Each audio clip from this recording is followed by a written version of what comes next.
All right, I think I'm all set. Let's see if I can get us in here. Alrighty. Ooh, we're good. We're good. Howdy, Xavier. Hey, man. Good to see ya. I have bronchitis. Oh, that sucks, man. What happened? How'd you catch that? Was it just really cold where you were at? Did you get wet or something? Man, sucks to hear that.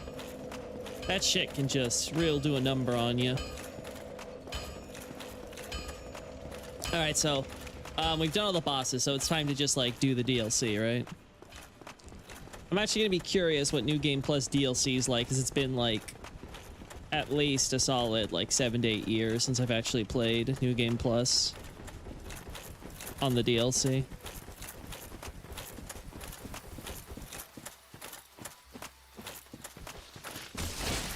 There we go. There we go. Hey, man. Oh, sorry, I am. I'm so sorry. I man and I am. I'm gonna get so confused. Cold and wet and nasty. Ah, that sucks, man. I'm sorry to hear it.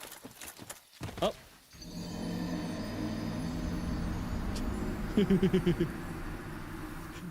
I don't know why I thought that was a thing I could drop down. Oh, God.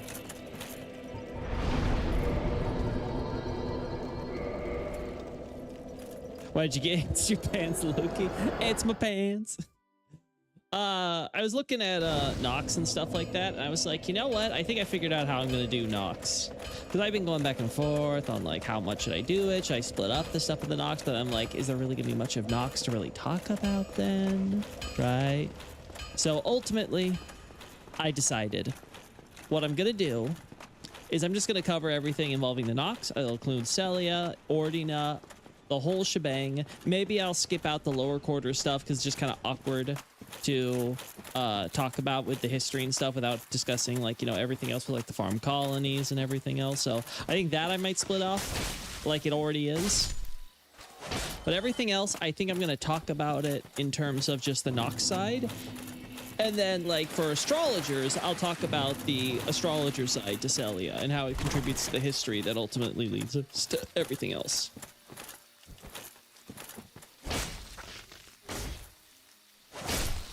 I remember first coming through here. I will say, Dark Souls 1 looks pretty good, all things considered.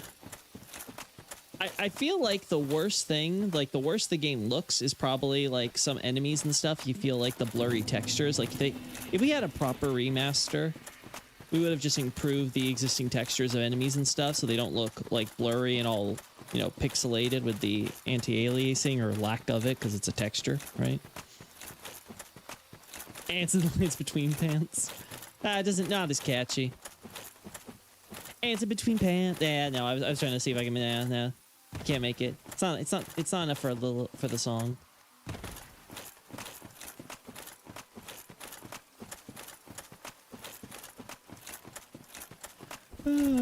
Loki be Steam. I have no idea what you're trying to say there. I am.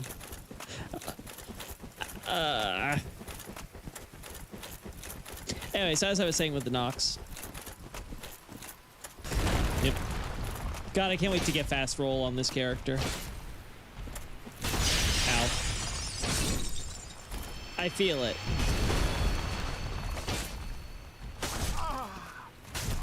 Oh.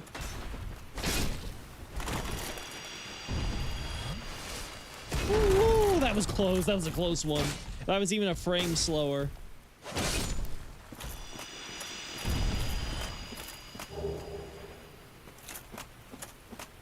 I think the forest areas are the ugliest. I love it. Like the only thing I would really want to change about it is like some of the flat tech trees. If you look closely, yeah, that's where it gets obvious. But like when you're just like going around vibing, like with the fog here and everything, with the volumetric lighting, like I just love it. I really love it. Again, I think overall you could definitely do like improvements and stuff. Like for example, you probably do more to make this texture probably again look more, I don't know, real or something like that. Same with the rocks and things. Like I'm not saying that improvements could not be made. I'm just saying like The game has aged pretty well, I think, all things considered.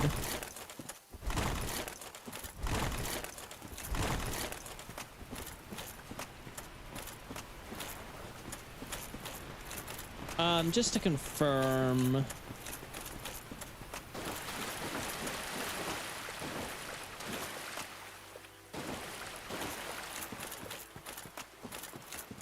Nope.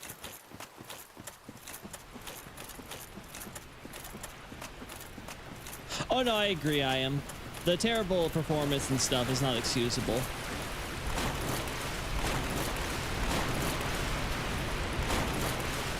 I am 100% not trying to defend any performance issues. Never noticed, but they have nice butts. Maybe the crystal golems. Hey, Nicolino! I don't know if I said hi earlier. Good to see you.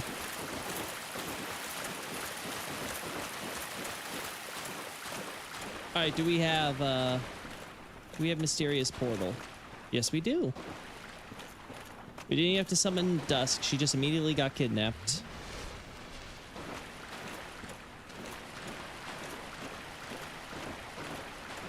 God, not wearing this ring is...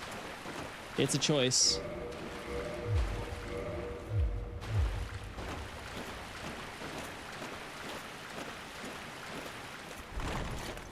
This is faster. Also, why am I hugging the walls? I'm so used to hugging the walls, I'm just afraid I'm gonna fall off.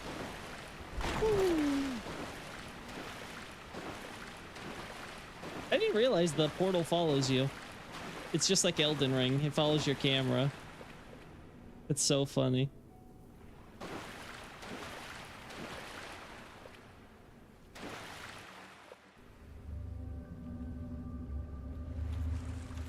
Gee, a wonderful rift in space-time from the abyss. I wonder what this is gonna do. Oh.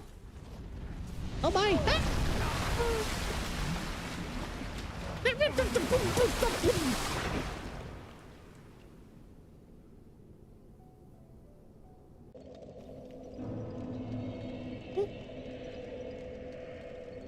How very nice of him.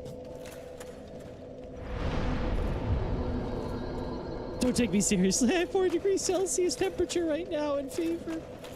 Oh, man, I'm sorry to hear that with that bronchitis, man. I hope that gets well for you soon. It's gonna be a rough few days at least for you. Yeah, man. I don't envy you, okay? Everybody in the chat, give some love to I-Man, okay? Bronchitis is a bitch. Look, it's our holy beast.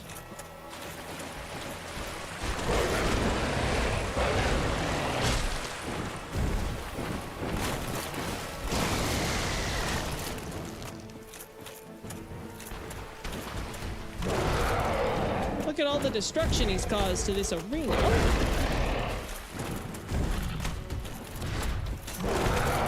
I just want you to know, I think this fight's actually going to be really easy. The problem's going to be getting that tail that I'm adding the difficulty for no good reason.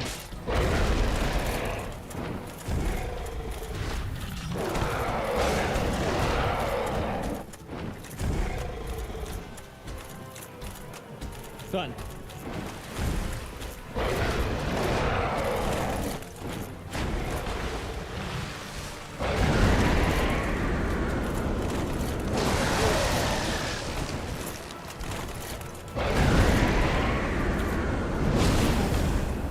Oh. Okay.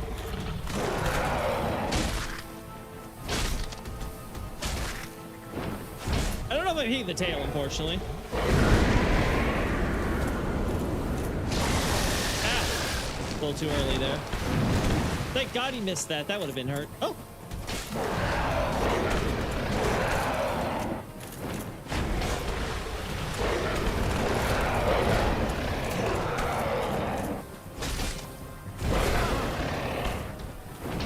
Can't poison me if I'm already poisoned.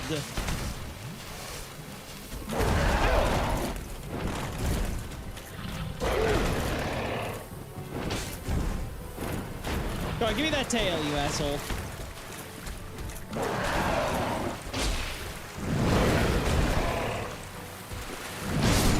There. I'm surprised how much damage I did to him. I was just trying to get the tail, damn it. I hope this dream will lure me to sleep. Just be careful. You don't want to end up in a, you know, quote unquote pleasant dream. So say hi to Gurman for me if you do. I think Sanctuary Guard's like her boss in the DLC. Yeah, he's pretty okay.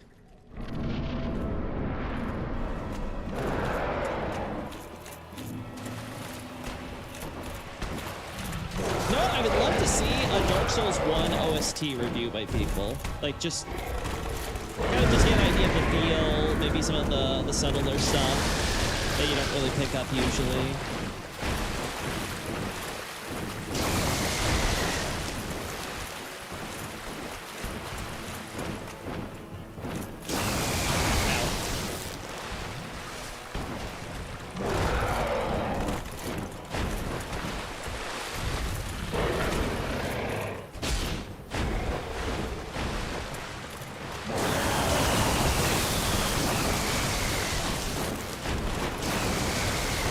Okay.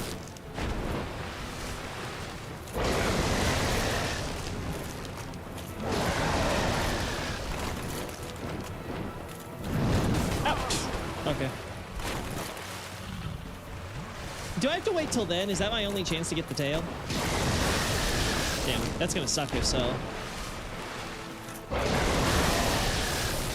And I'm doing this purely to add challenge. There's really no reason for me to want to go for the tail.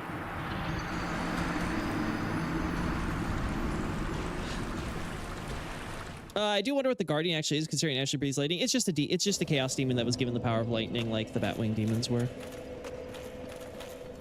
Same with the Drake. The Drakes are, you know, actual wyverns, but similar idea. Just get the power of sunlight. It's supposed to be the first. Again, keep in mind the JP name for it is Holy Beast, right? Oh. The whole point is to give you the first inkling of the gods' deep investment in Ulasil for the DLC. There's a little bit of that, of course, in the base game, but very little would be the word.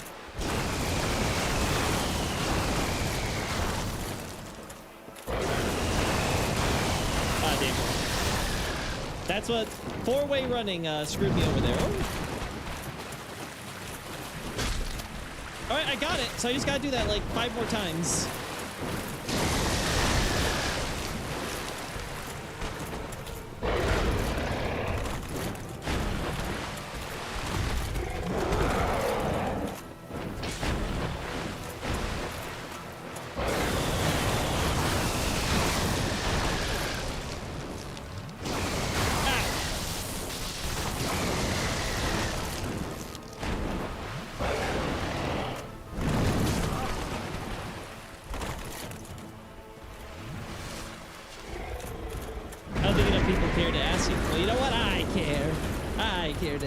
As of this moment. Oh, right. That's a lot of damage, though, for considering I didn't dodge. But yeah, I want him to do that again. I think we just have to run away.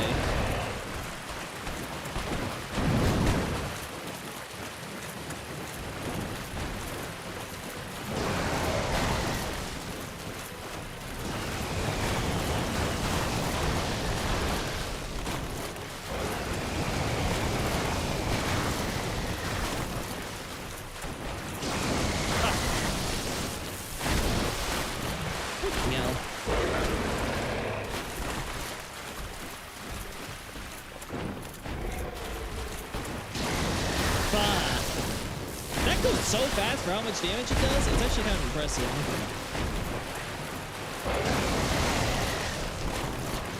Oh, damn. That is so fast. That really catches you on wake up.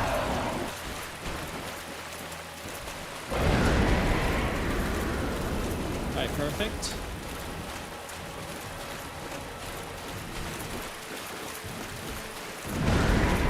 Do it. I want to get that tail. I want to get that tail just to say I have it. I think we need to dodge roll. I can just run. This is a chaos demon between this person, that or a parasite. Could also be theoretically an animal that was mixed in originally too, though we don't have much evidence of Izalith doing that. Oh. There we go. All right, now we can stop screwing around and just kill it. Also, holy crap, you really cut off that tail.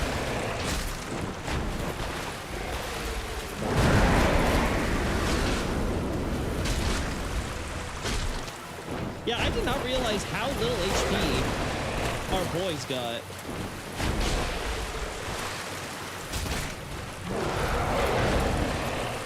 Let me get my stuff back.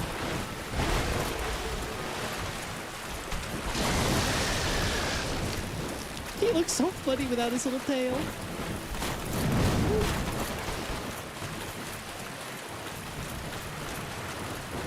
Medial's tax money went into Ulasil and Londo. Shake my head. Yeah. Was that really a good use of the Anor Londo tax dollars? I don't think so. All that time we could have been making friends with the Pygmies. Instead, we were trying to subvert them in the name of national security.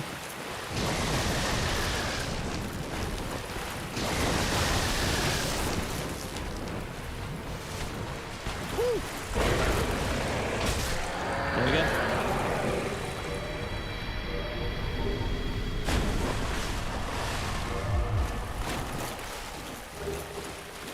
All right, thank you.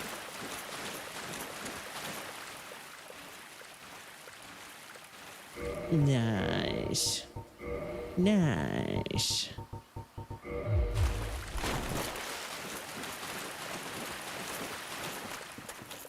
Yeah, again, I like how it's like, it really screwed up the arena and stuff.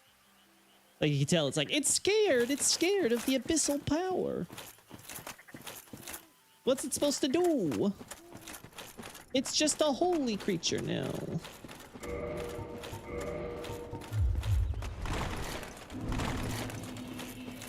Yeah, it's actually cool because if you looked in the cut content, the original plan was to have the Sanctuary Guardian in the Izalith area. I can't remember if it was ever confirmed the exact like area it was in, because I think it's like in groupings, and the idea was, you know, it's got like the Blighttown, Lost Izalith Demon Ruins area, like as like a grouping. So I can't remember if it was ever narrowed down beyond that in the game files, but it was a cool little, you know, cool little thing. As is the fact you have these gravestones that have, it's hard to tell if they're supposed to have writing on them, right? Could just be stone. But little like humanity resemblance. Like I mentioned yesterday, you can see the Ornstein, the Artorias grave, design like there, right? And then all of this ends up getting demolished and replaced by Artorias' grave. Lightning infused parasite in a lion. Yeah, it could be something like that, right? Again, we do know lions exist because well, one, we have the lion men in DS2, but also we have the relief of lions in the Guinevere statue thing at the Undead Parish. So yeah, it's not like the idea is like a lion is like this foreign, you know, fantasy creature or something that only demons could possibly have created, right? I think you even have like lions and like some symbols and like small stuff. Like usually From Software does stuff like that, as you know, symbols of strength and all that jazz, bravery, heroism. It also seems wild there didn't seem to be at least one god directly assigned to Ulasil, considering this place was like a crown jewel as like a patron. I mean, oh yeah, we have like Gwendolyn, who's technically like a manager, but like again, I think the problem that the gods had with Ulasil, and you can argue the same thing with like New Londo, is that like Velka was like the patron god of New Londo, right?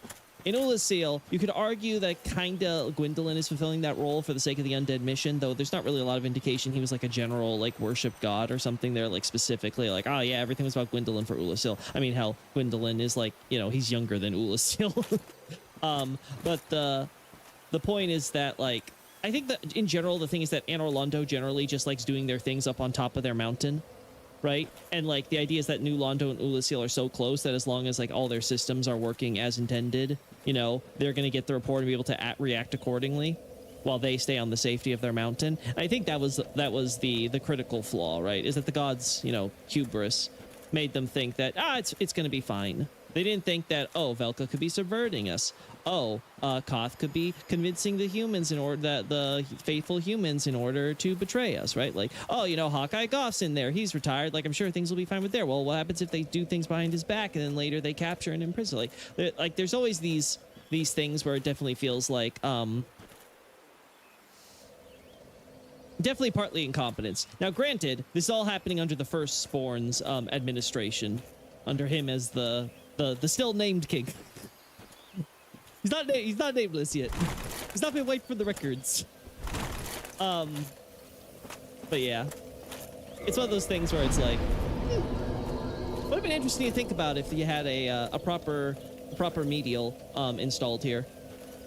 Hell, I would even take like a battalion of Silver Knights. Like, you couldn't have these guys stationed here as just a reserve force. I mean, that's what my country does. That's how we make sure we keep all of you stupid vassal countries under our thumb.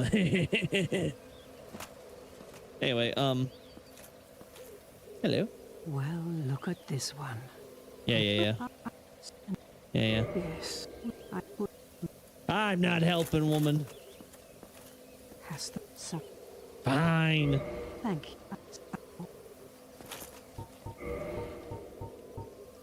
Absolutely zero things I'd be interested in. Thou shalt see in a bit now. Yeah. In Yeah, well, don't worry. I'm sure. the flames. I do love the idea that Artorias went to Elizabeth first, right? Like, it's like, Artorias, we have a problem. We need you to go in and say, okay, don't worry. I'm gonna go in there. I'm gonna solve this. Doesn't go straight to the city. Ends up going like around, I guess, to the fringes there to go meet up with Elizabeth first and be like, oh, Dusk is kidnapped. I'll go say. It is one of those funny things.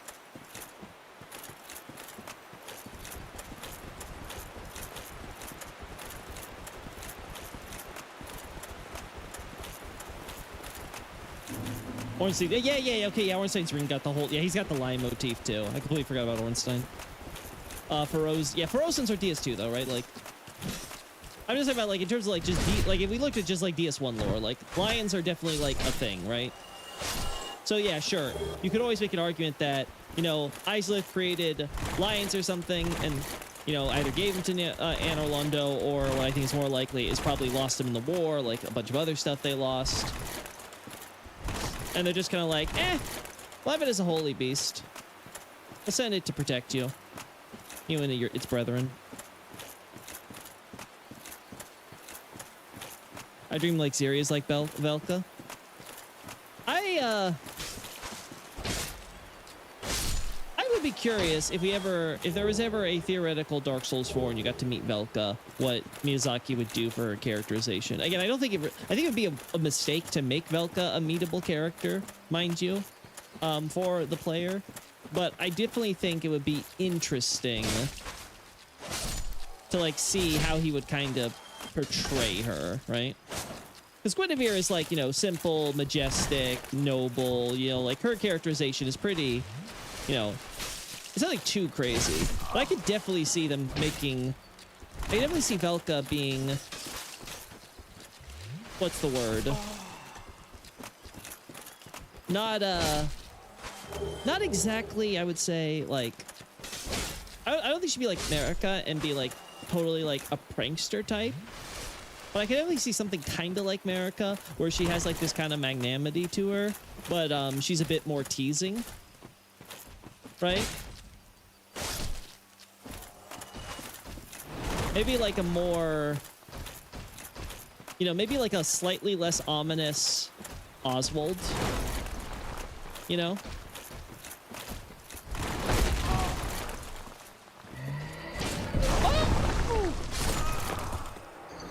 I was like, I can totally dodge roll this after hitting him once. Yeah, Gwyn gives a piece of his, yeah, keep in mind, Gwyn even went out of his way to make sure his piece was significantly smaller than the usual share of his power he hands out. He made sure that the four kings were not being given the Seath treatment. But even still, it's like, that's a lot of power you're kind of handing out there. It'd be a real shame if they were to use it against you, right? But again, the whole point of Gwyn doing that was for the sake of making sure. It was with the trust, right? That that he had picked the right people to handle this. And I'll be honest, I think if Gwyn was still alive, I think Koth would never have like, I think if it wasn't for Gwyn linking the fire, I don't think Koth would have seen the opportunity to be able to get a hand on this. Because I do think probably that, I think Gwyn probably would have been able to not only figure out what's up was earlier, I think he probably would have been able to, like, you know, mobilize a lot faster than the Firstborn ends up doing. I mean, the fact that it ends up being, like, Ingward and buddies who end up, like, doing it after so many end up getting killed and, well, eaten. I think the fact that things got, like, so crazy.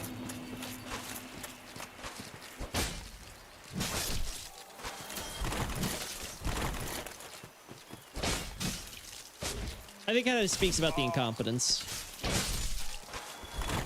God, these guys do more damage than the stupid Guardian. It is crazy. Now, granted, you can solve this very easily. You can solve this by not two-handing. I know, it's a miracle. The shield game expects that you're going to use your shield to counter. Look, it's the DS2 flowers. There's American Witcher lore. She takes care of the big tree. Seems to work hard about the idea.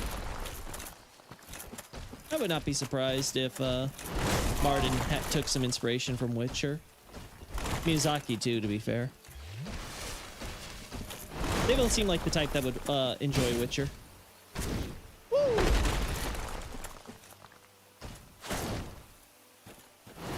Man, that was so slow. All right.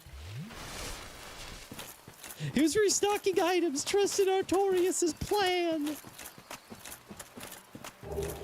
Guy should have double, triple checked his pendant before he went into the boss fog. Just saying. Man did not double check his hotbar. My man, he manually went through his inventory. And he couldn't find it. He's like, where the fuck is the thing? And then he got grabbed, attacked by Manus, and the rest was history. Got manhandled. You know, again, it's not something I think anyone would ever actually notice, but I think it's cool is that the trees in Ulasil, here in the Royal Wood, are slightly smaller than the ones in Darkroot Garden. They're not as tall. Again, I think for the purposes of general exploration, it doesn't really matter. No one's going to notice. Woo. I think it's kind of neat that they had the map. So I imagine if they're not replacing models, they at the very least have to, like, put the trees lower in the ground or something. So, like, that's still, like, a lot of work considering how many trees are in this area, you know?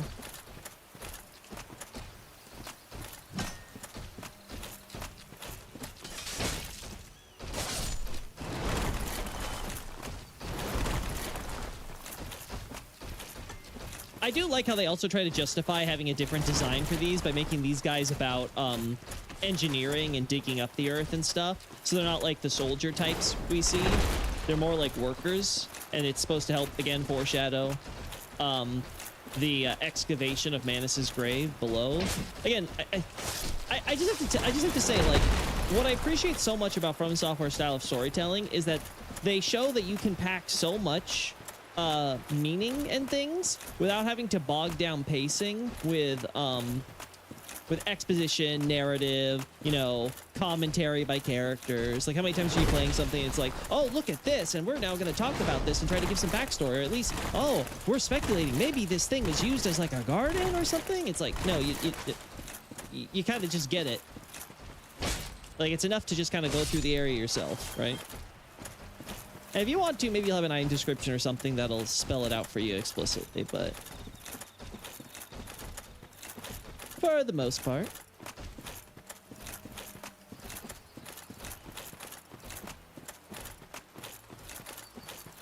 I also like the fact that you get to explore this place during the day, right? I don't know. It just, overall, I really love the DLC. That's our wonderful road to Calamite. There we are. Love me some DS2 flowers, uh-huh. Maybe it's a level up character and we're working for her. Again, I feel the problem... I think the problem I have is that Velka's a character who very much works in the background. So the idea that you, the protagonist, the hero of this story, has Velka like kind of just there as your upfront supporter, like it's gonna be really hard. Hey, buddy. Hey, dude.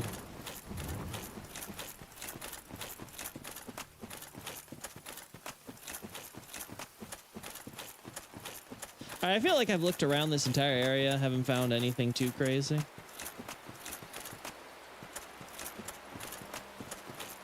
I'm pretty sure there aren't these many flowers in the basic one too, so yeah, just overall I really think it's kind of neat how they handle like remixing us technically an old map so it really feels kind of fresh. God, there are so many of you goddamn gardeners.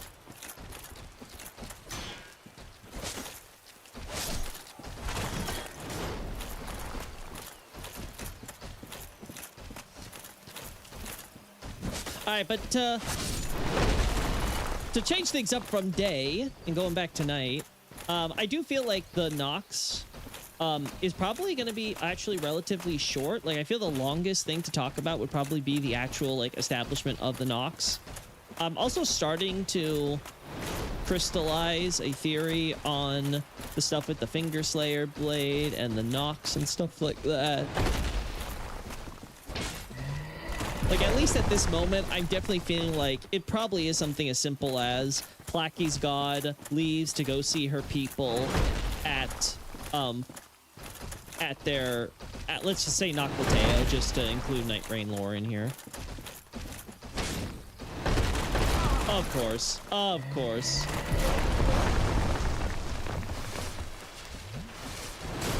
Ow.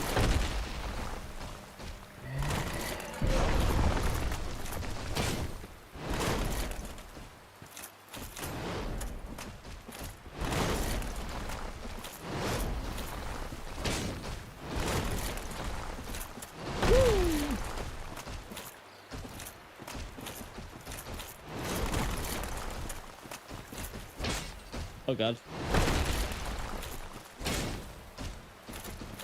This is a very awkward spot. Anyway, so I really do think it was something like, you know, Placky's god went over to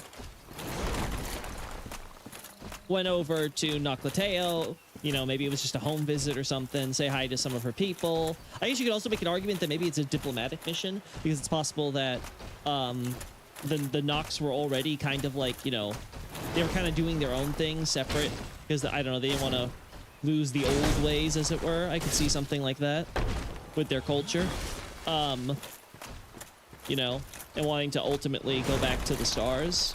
So they're like, you know what, we really don't like this. We kind of want to preserve our old culture and heritage and stuff. It kind of sucks being here on Earth. I'd rather us go back to our promised land, you know, up in the cosmos. And I think they probably killed her and turned her into the Finger Slayer blade. And Placky, in denial, because it's like, no, she's fine. You know, she'll come back. You know,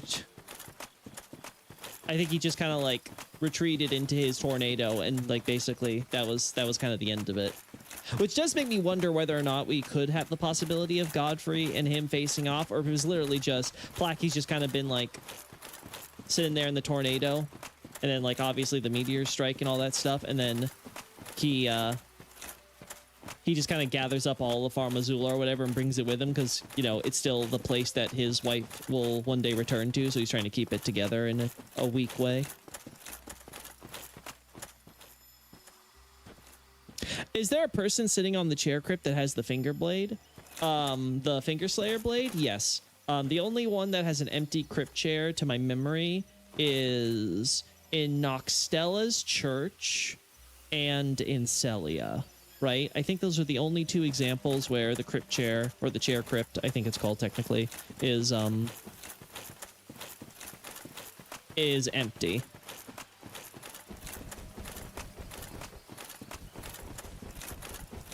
I kind of wish if we get a DS4, our character would get to do that soul absorbing trick the medials do. That could be the equivalent of the Dark Soul sigils free levels. Ooh, you know, now that you mention it, I do like the idea of us being like, oh yeah, God Society, they love absorbing souls. And granted, we see like, you know, even a giant like Smo at least does something like it, right? Like, I was talking about this with Seed the other day because we were kind of talking a bit about, you know, is Smo a cannibal? And I said, no, I don't think so. I do acknowledge that the term flesh and bone is very much similar to like the flesh and blood idiom. Japan also has a flesh and blood idiom, by the way.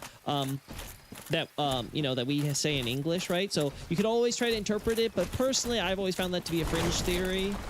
Way back in the JP community, long ago. I haven't really heard it recently either, or anything like that. So personally, I don't buy it.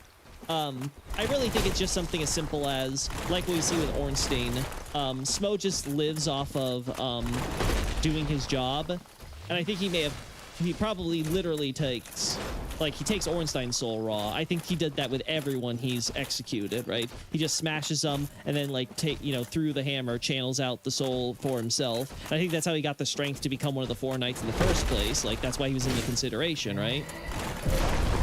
But, you know, medials being medials, they're like, you know, we know you do the same thing we do, but you don't make it look pretty, right? Like, it's about the optics, you know?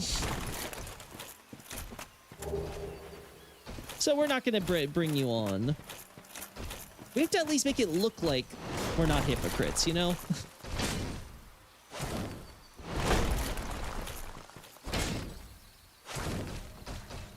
You hear about Metter being first Elden Ring and Beast being second? Two Elden Rings? No, I've not heard this. Interesting idea, if so. I don't know. I feel like the Elden Ring is pretty definitive, but I am open. I am open to hearing the case for it. I was open to hearing the Great Tree theory out until it became absolutely untenable for me to even give it its time of day. So I will do the same for that. Where is this stupid chest? Did I open it already? I don't think so. Oh, there you are.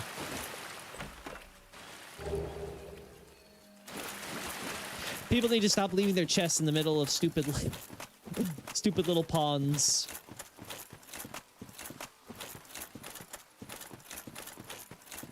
Gets fatter the more souls. See, that's why the armor is actually fat. It was in anticipation that one day Smo would become just so fattened up on all the souls from his victims. It was 100% a precaution. No, I cannot keep climbing. I forget, is this the... No, this is the tower that takes you to, Yeah, I don't think this is the tower that takes you to the boss fight. It has to be somewhere over there, technically. But then again, I also don't think this is the... Wasn't there a bridge through these? It doesn't exist now. Oh, yeah, now I remember, right? Because there's a bridge and then you go downstairs. Right, okay.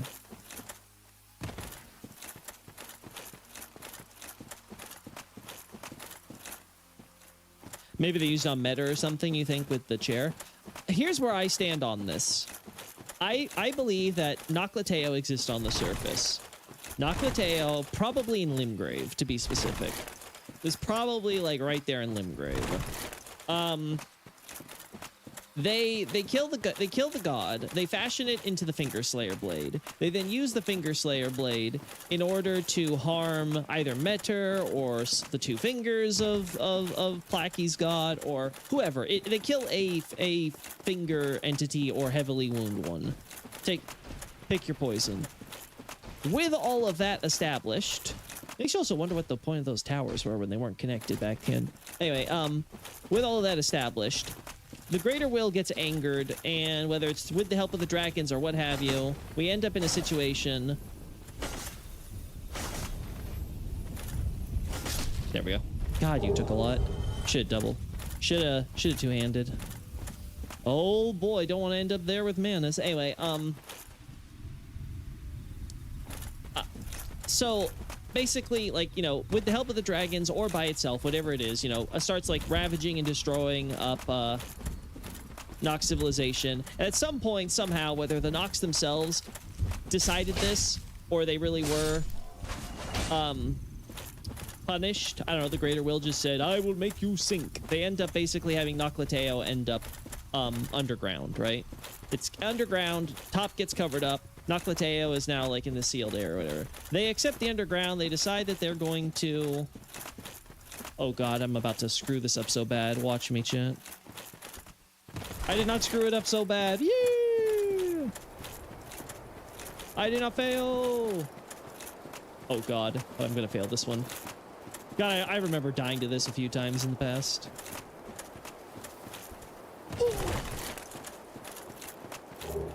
I'm just telling you, it wouldn't be that bad if we had an Elden Ring jump.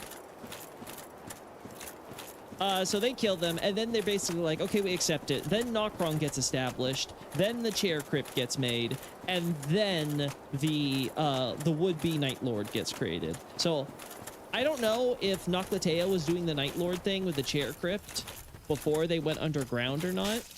But I think the whole point of the Fingerslayer blade ending up in the Chair Crypt in Nokron is because it's planned to be given to the Night Lord when the Night Lord would awaken. Obviously, that did not work out.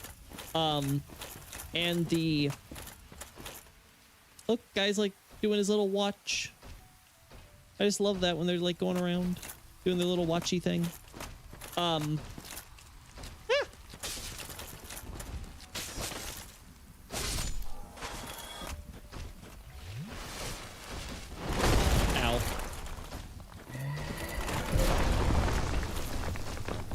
I hate how easy it is to get 2 of these. Like, I'm not asking for too much here, am I?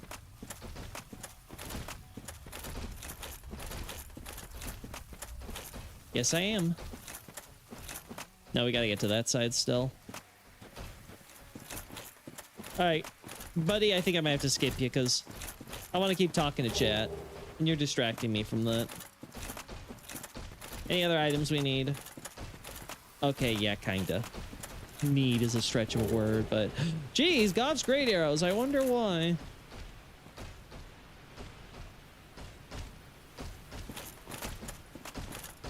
Ooh, ow. Oh, we're getting out of here.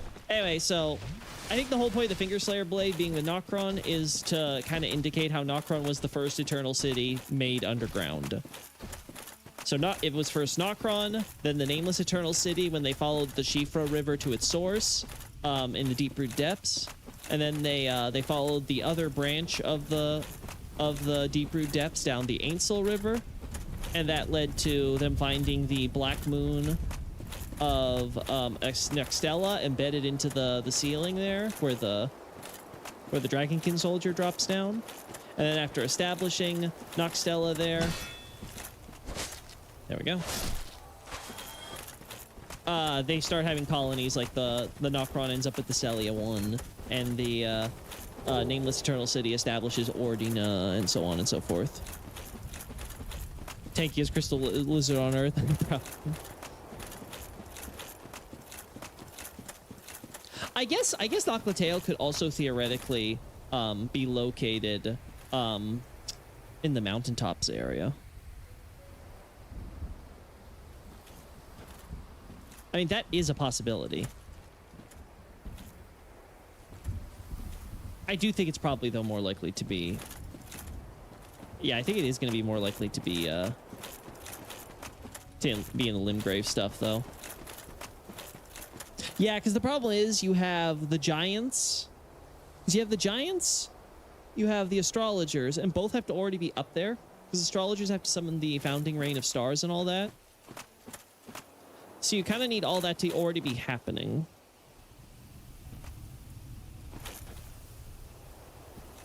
They were built underground. I figured they were banished underground by Marika, like a partial version of banishment to the Land of Shadow. No, not for the... I don't have any articles talking about the Nox stuff directly, because, well, again, that's why I'm talking about this. Like, this would be like my analysis I'd be formulating. But, yeah, no, the Noclateo would be the only Eternal City that we would have actually have gone underground. It would be like part of this, like, Like, here's the thing about Noclateo and what I like about it for Night Rain. It's not like the other Eternal cities. One, it's obviously a lot bigger. Like, excusing just the part we explore, the entire back half, it very clearly was like it was like a giant circular metropolis, right? The back half is currently collapsed because Night Rain in the Realm of Shadow, it gets like, you know, drifted into the edge, right? And so the whole foundation collapses and ends up in the ocean behind the city, right? So that's pretty cool. But like the idea is like you have this giant circular city, so it's very clearly designed to be like on a solid round, like large foundation. And then the when you go inside with the details, like one, you get some of the statues with the hooded woman and the robes and stuff, which is like, okay, yeah, we see that mainly with Marika's people, but we see similar imagery in like Nox architecture. I could see that going back to like a unified Newman, you know, proto culture, right? Perhaps related to like Blackie's god or something. No, you don't. No, you don't, asshole.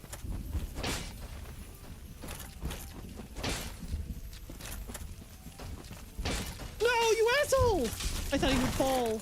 Like, how the hell does he stay? Like, I know he's got like 8 legs, but how? Like 7 of them were off the ground. How the hell is he still on there? All right, what do we gotta do here? Of course. Hey, can't you guys get airlifted too? Damn. That whiff hurts. Ow.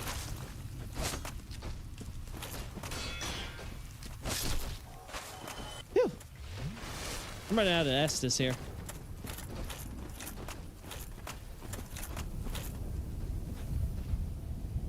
I wonder if you'll be able to force out some of the Shadow of the Erdtree lore out of the DLC bullshit somehow. Out of the DLC's bullshit somehow. I mean, what lore exactly would I be wanting to look at when it comes to Nox, Xavier? Or are you just talking about like the stuff with Miquella and Radahn and that? I'll be honest, I don't know if I can make the whole Miquella and Radahn thing not stupid. Like I said, I'm willing to believe it was always canon. I'm like, yeah, I can see it. I'm willing to concede that and be charitable to you, Miyazaki and Martin. But like, it's still gonna be lame. It's just very lame. I just think it's a very lame motivation for Miquella. That the last great battle of the Shattering was essentially over Miquella wanting his crush to join him with extreme prejudice. Like, I just don't know how you can kind of make that not kind of like detrimental to one of the 2 characters involved. Actually, one of 3 characters, because Melania is the one that's doing it. But to be fair, Melania's always been basically Miquella's stooge, so I don't know if that you can really say that harms her. I mean, with Mesmer soldiers and the horn set, if we're talking about like the way the crusade and stuff plays out and trying to make it hit logical, I'll be honest, I'd be surprised if I could. I would be very surprised if I could, because everything I'm looking at tells me like this is really stupid. How the hell did they not finish this thing like decades ago at least? Like, there's no reason we should still be doing this.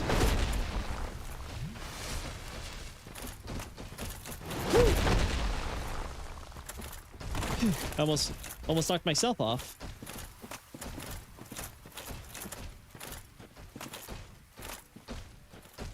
Have you been in its sewers? They look like capital sewers, like Langdell and stuff like that. Yeah, they clearly, like the ramparts also. I'm pretty sure they reused assets from Langdell and they just retextured them like Nox colors and added Nox designs to them. But like in general, Noclateo seems to be just the Nox's like original like super metropolis civilization. If you want, you can call it the original Eternal City. I don't know if the term Eternal City comes from there, but holy hell. Damn, I am doing everything to waste all my Estus. There we go.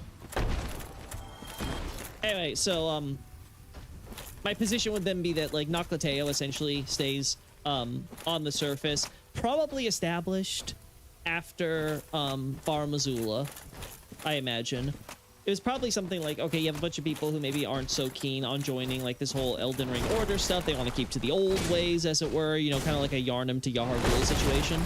And that ends up kind of developing into this like deep like resentment and hatred or whatever. Cause like, oh, we left our homeland or whatever to this sucky earth and shit like that.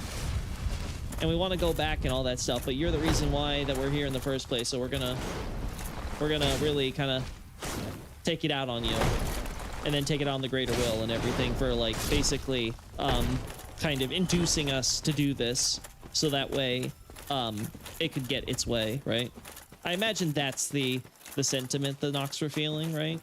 And then they piss it off. The Noctoteo ends up sinking because the greater will is all pissed off, right? And probably with some involvement from the dragons. I still think I don't think it's random the Dragonkin soldiers were told. Now, is it just because they know that the dragons were allies to the greater will and therefore they were preempting a war with dragons, or did the dragons actually?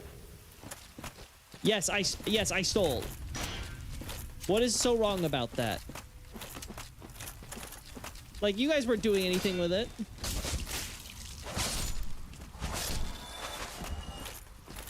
Come on, Lloyd's not even Allfather yet. You guys aren't even, like, human. What do you complain? He's just a great undead hunter for you in the way of white.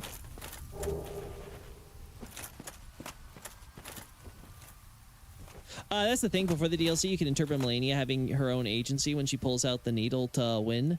Now there's no room for agency. I mean, what do you mean by no agency? Because, like, I still think she's making the decision because she wants to make sure that she fulfills Miquella's wishes no matter what, right? Again, I think the problem with, like, is like, what would be, like, absent the motivation we're given, what would be the reason that Malenia was deciding she had to go all the, like, this is always the question. Why was Malenia so dead set on fighting with Radahn all the way over in Caelid so far away? Like, what is it that Radahn was doing? And, like, the best guess we could have had at the time was like, oh, Radahn is giving us... Radahn was providing a hindrance by sealing the stars, and Miquella needed the stars for whatever reason, right? And that's pretty reasonable as someone who basically did absolutely zero thought to giving to Miquella. I'm like, okay, yeah, that's good enough, I suppose, as a preliminary hypothesis, right?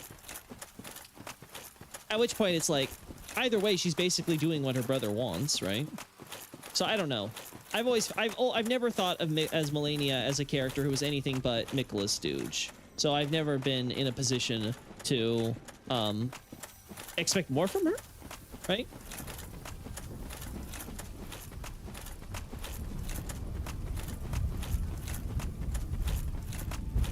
Don't forget that Malenia destroyed entire country. But yeah, that's essentially also what. But okay, you can go with the tragic irony that everything Malenia did was pointless, right? And she's like at her lowest point when we see her there, because she comes back and Miquella's not even there. He's been kidnapped, and we have the double irony because we know that Miquella probably wanted to get kidnapped.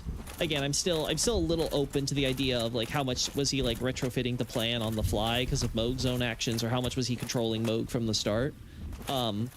I can go either way at this moment, but the point is like, yeah, I think Malenia definitely gets the short end of the stick, because she basically decides for herself that she's just going to be a tool, and you know, as they say, a tool is blind.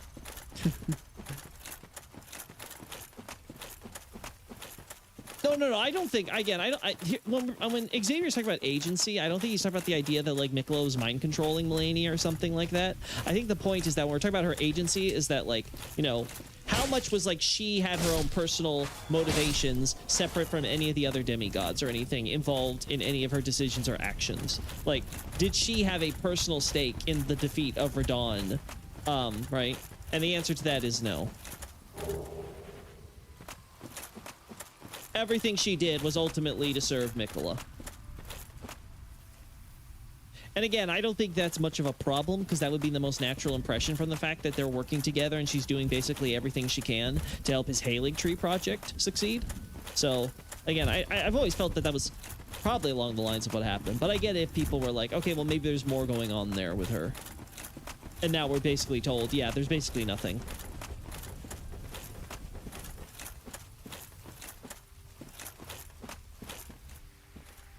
I don't think at all he wanted to get kidnapped. If that's their intention, I must say the story is actually irredeemably shit. Again, I have to do the final analysis to figure out like Mikla's plan, what he thought, all like everything he's doing for. But like, yeah, I can go either way. It could be like, oh, Moog really conveniently showed up because Mikla in advance had already set that all up, and he sent Mulaney off knowing that he wanted to get kidnapped and stuff. Though I agree, there are a lot of questions about, do we really need to do it this way? Like, that seems a little overly complicated.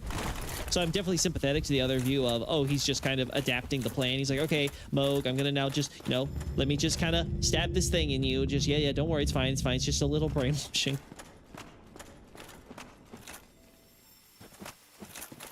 So I can definitely see that being the case as well. God, we don't have enough. Actually, wait. We have a lot of souls. I can probably get a level up out of this. God, it's so cool. Unfortunately, I would like it if they at least let you be able to see the Undead Parish in something there. Like, see the Undead Parish, maybe Sen's Fortress in the backgrounds. I get why they didn't include, you know, they didn't include New Londo and stuff either, because you're not really getting a good view. But again, for the people who are like really anal and try to like, you know, angle their cameras just right, I would have liked them to do that too, but... Ah, c'est la vie! Wait. I forget, is that the way you get to the other side?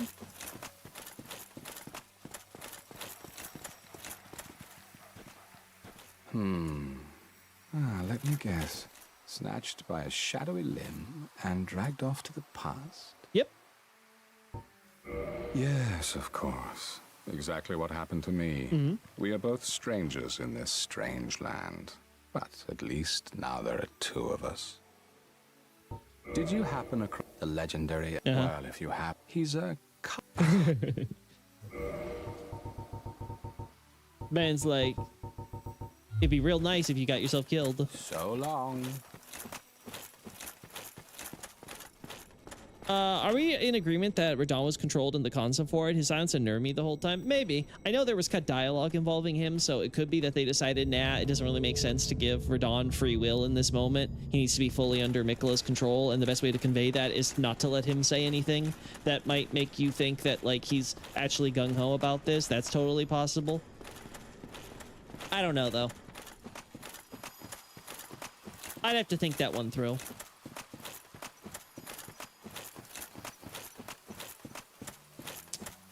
Nope, it's not.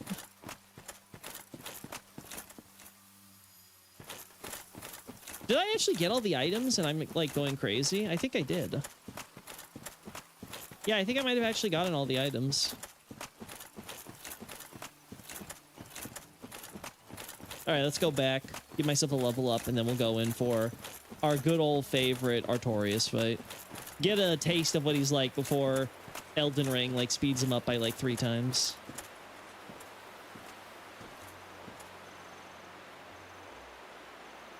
God, it's just so cool. Is he from Yharnam? No, probably not. Until we get the Bloodborne Demon Souls crossover game. And then they include guesting from Totally Not Chester, Legally Distinct Chester. Now, I get why people are like, oh no, you see, he's actually a foreshadowing. And like, maybe he is. He's a foreshadowing for Bloodborne. The thing was, the design though is like all the way from like pre-Dark Souls 1 base game release. So like, it's cut content then, and they just reused the content. Now, could it be they're reusing the cut content as a way to allude to Bloodborne in the future? It's totally possible. I'm not going to say it's not, but I don't know for sure. All right, we need one about like... about 264,000, so...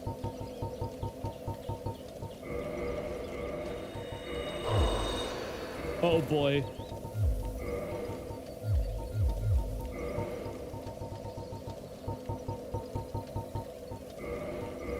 We're gonna be here a while, Chad.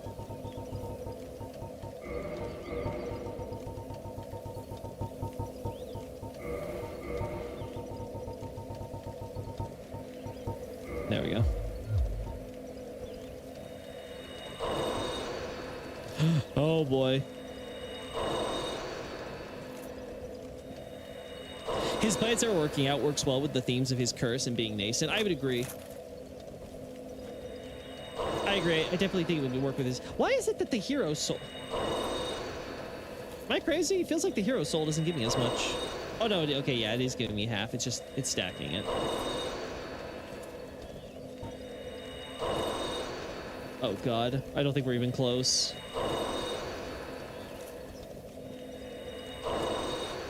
Oh no. JSF said Duskbloods are cut content from Bloodborne. I would not be surprised. I admit I've not looked close enough at Duskbloods to know if there's anything from Cut Bloodborne that made it in, but I would not be surprised because I'm pretty sure cut stuff from Bloodborne made it into Elden Ring too, so. I mean, cut stuff from Bloodborne made it into Sekiro, I'm pretty sure, if I recall. Oh, we're so close.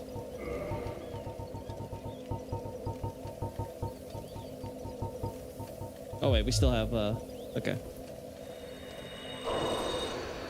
There we go. That's perfect.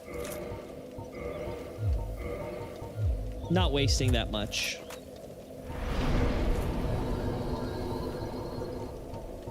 I will keep doing it. All right. Just to make sure. It's not gonna work, I know, but no, that's Curse Bite. No! No! We're not even at 200 yet. No, I need like one more level up. Maybe, just maybe, I'll make it work. No.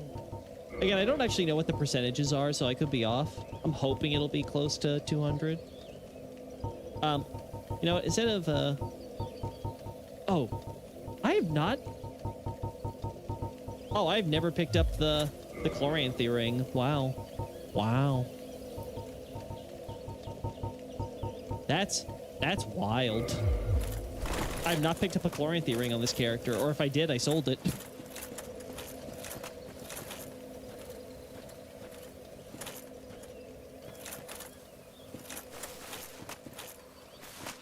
My thing is that he starts to emit a red aura in the second phase cutscene, but Miquella exits the gate and grabs him, which causes the red to go away into gold. So do you think that means that Radahn was in full control, and then only then did Miquella try to calm him down with his brainwashing, his allure?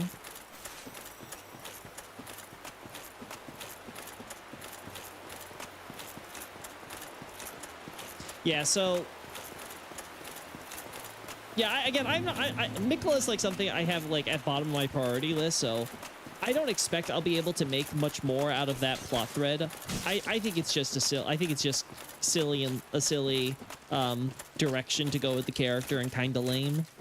Again, maybe when I go through it, it'll be like, no, you know, this makes sense or whatever. But even then, I still think it's gonna be lame, right?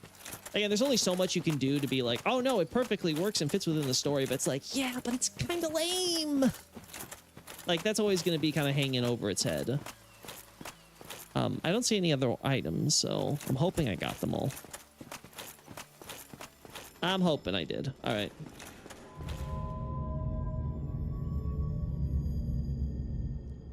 It'd be funny if Fauna Skeleton gets reused. I'd actually be totally okay with that. I've said it before. I want to see Fauna be like a centerpiece in Bloodborne 2, just like Flora was in Bloodborne 1. Like, you can... But, like, go balls to the wall, like, update the lore, really build upon what you were going for, like, expand on it all, like, go in a different direction or whatever, like, make a new design for the boss. Like, keep the Great One Beast concept, again, as a contrast to Flora, but, like, just make it really, really, like, you know, alien, like we see with a lot of the other Great Ones, right? Like, make it really feel like, oh, is that even a beast anymore? Like, something like that. Like, kind of like the old one, and how the old one is technically the old beast, right? But you look at the thing and you're like, that's a beast. Like that. That's gonna be great. Hey guys, look, it's the grab attack.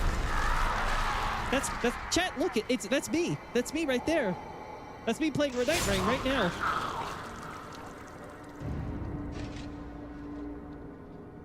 I feel like Miquella could have been a god of a new Crucible age, but whatever. I feel, again, I feel like a lot of people were not going to be happy because everyone wanted it to be like, oh, he's all about Godwyn or something, which I was like, that's never happening. Like, again, with everything I knew about the lore for Godwyn and Miquella, I was like, yeah, there's never going to be like a thing with Godwyn there, unless it's going to be like Godwyn's like empty, like, you know, it'd have to be like the Godfrey boss fight by Morgoth that you find in Erdtree Sanctuary, right? It has to be something where it's like, it's not really Godwyn.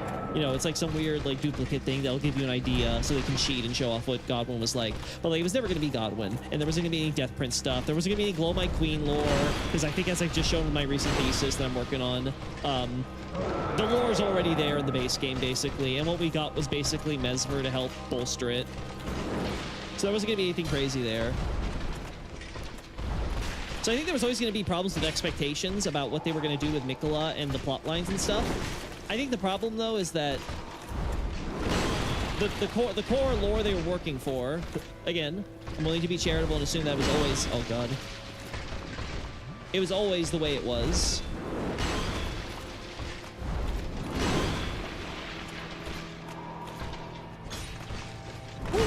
Man, you need to be a little slower.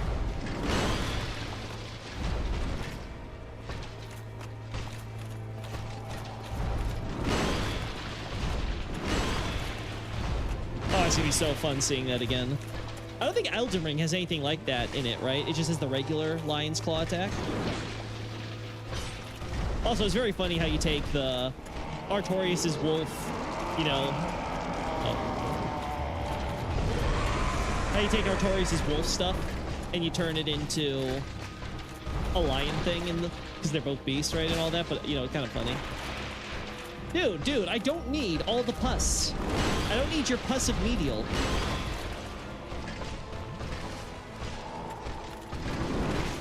Damn.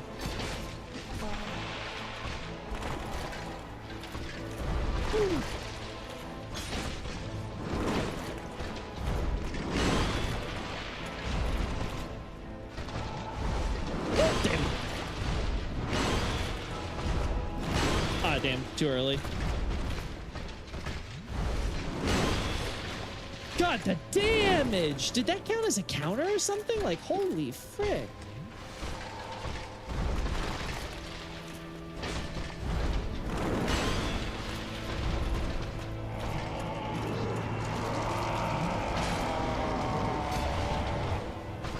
There we go. We can't cancel it. I was wondering if I could cancel it with my move in New Game Plus, but yeah, we can. Fuck. The double! It's the double!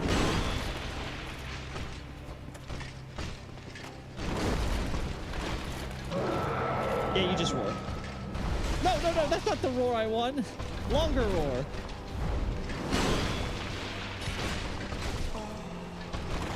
Woo.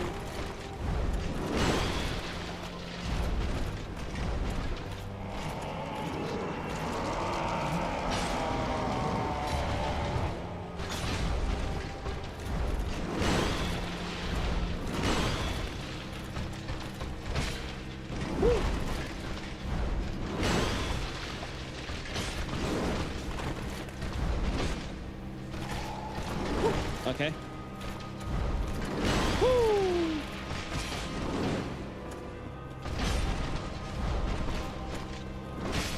There we go. And Artorias, dead as a doornail.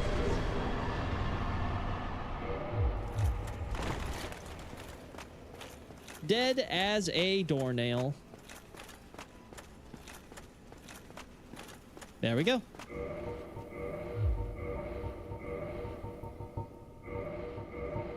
There we are. Radahn and Freya can do it twice in a row. Okay, so Artorias still reigns supreme as the only guy who can do the triple and the quadruple. It's great that this fight is Artorias in his weakened state. Well, to be fair, he is being buffed up by the Abyss, so it's like, you know, it's a give and take. Watch, chat. Watch, they're gonna give you Artorias getting restored, and he switches. He does the Sith thing where he has the sword in the right, and then he just like switches it, flips it, like just like kind of like, you know, the little throw thing they do, you know, when you're like passing things back and forth in your hand. He just does that to the sword and puts it in his left arm, and then he's like, "Oh yeah, baby." And then he starts Artoriusing all over us. Again, I don't expect that. I think they're just going to keep it as like, you know, Artorius, but they're going to have a probably more distinct second phase probably. Because they do that with Dancer, right? Like Dancer starts out first phase and then she goes into second phase over time, I'm pretty sure, right? So I'm pretty sure they're going to do that. But I would love if they could give him the same treatment they gave some of the bosses, you know, that Night Rain added. Just that nice little, oh! Or restoration.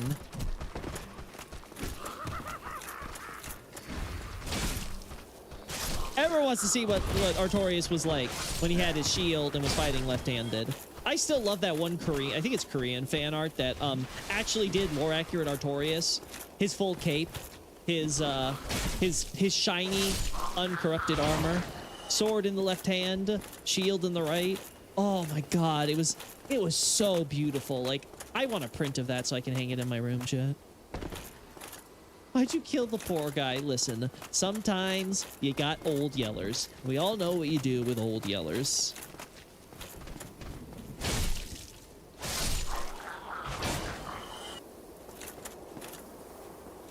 It's gonna be fun yelling at each other and trying to mouth them up. It's like, oh, Xavier, shoot him!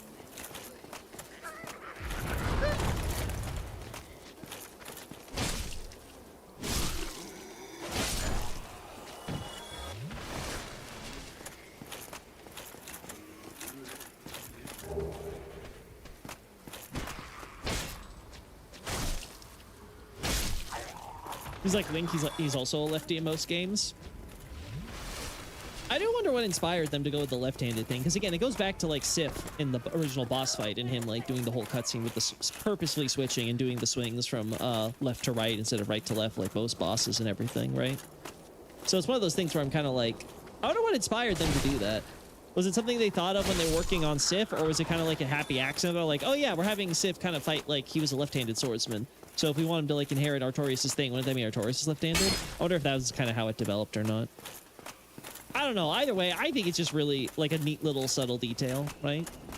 Again, like I said, From Software's storytelling, I think what makes it so special is that they show you can compact so much information without having to say much. And you know, if people notice it, that's cool. If they don't, that's also cool.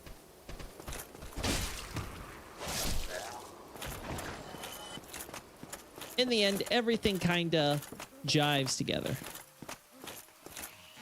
Ah! I forgot that you're the Mimic! I thought the other one was the Mimic! Good to know. Mimics in New Game Plus will kill me.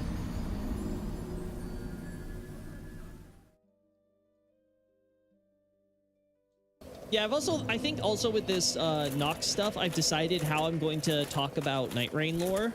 And I think I'm going to keep it like I would when talking about any sequels in Souls games. I think I'm going to make it where it's like, okay, I will reference it, I will acknowledge it whenever it is particularly relevant as an addendum or whatever to clarifications on lore and things like that, that I am otherwise kind of just speculating about based on implications and things, right? Oh!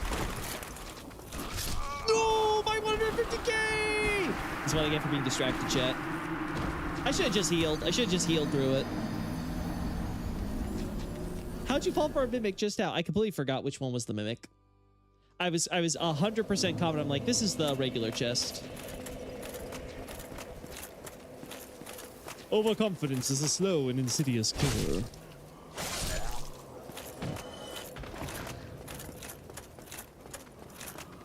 Well, Artorius' soul. Well, sorry, chat. I lost Artorius' soul. It's fallen into the ether. It's been devoured by a bunch of mad hollows somewhere.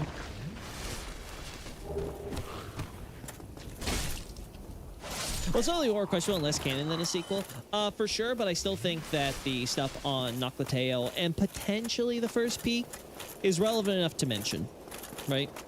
And like I've said, again, I don't know if the Elden Ring remaster will do anything like this, but just in case we ever have something in the future where a version of Elden Ring, or you know, another game or whatever comes out that would canonize at the very least the broader world building aspects from Night Rain, like some references to, of course, the Lord of Night there, or some references to, again, Noclateo or have you, or maybe the ruins that are revealed by the crater or whatever, right? Like stuff like that. I do think that is a possibility. Perfect.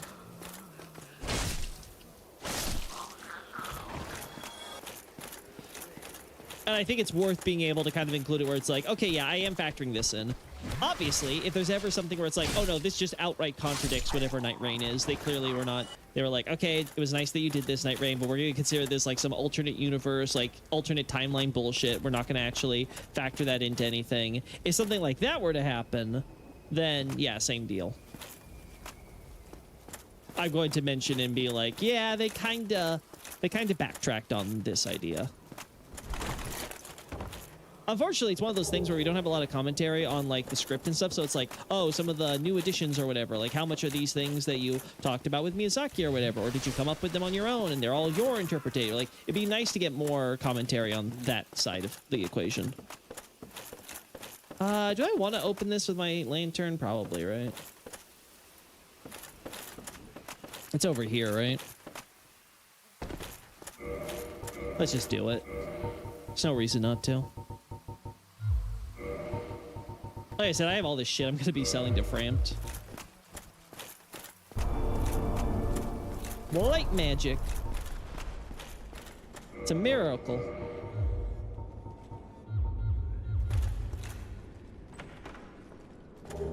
The silver pendant. They did everything they could to try to hide their sin.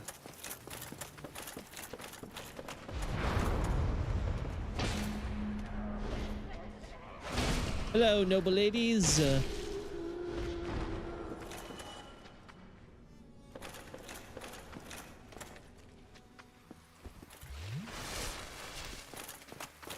I keep forgetting the movie exists. Don't worry. I'm sure everyone else will forget the movie exists once it actually does exist, too. I have zero faith in this being any good. There are so many ways that it can go wrong. The fact that it's an American movie is one of them.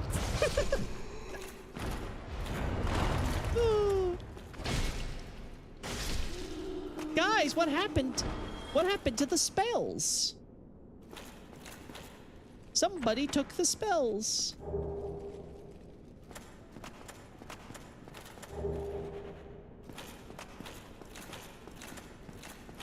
Tentacles coming out of the mouth remind me of the flood. Oh my god, you're right. I will never reach that side. Save it for me.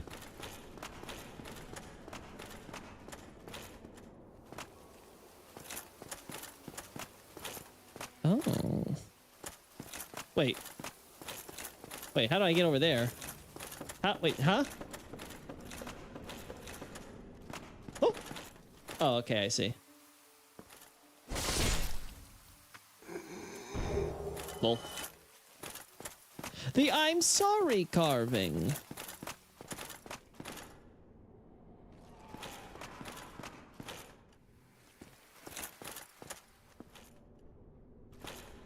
Acquired from a from one of the sorcerers.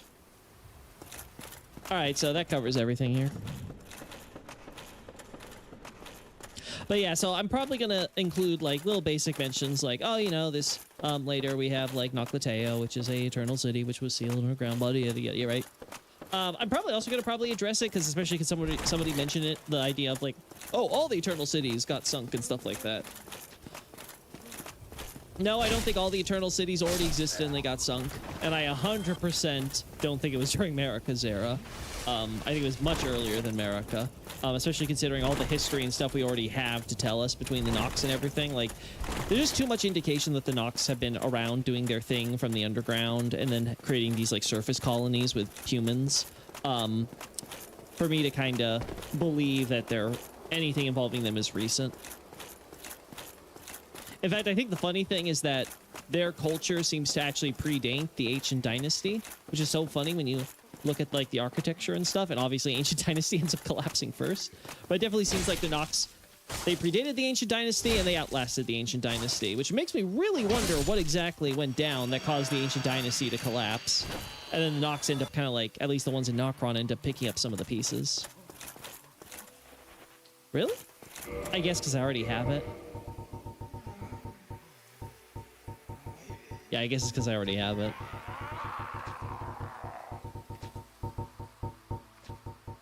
I mean, it's fine. I didn't need another one anyway. Who needs a happy Goff?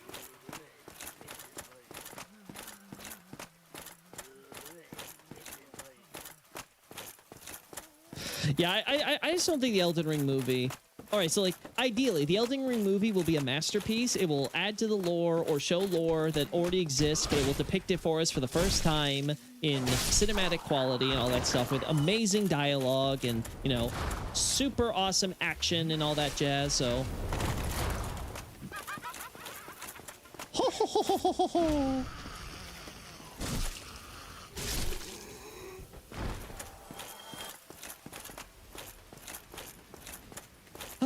Ojo-sama, please!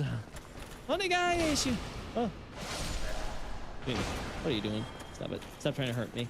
You're supposed to be, like, flinched.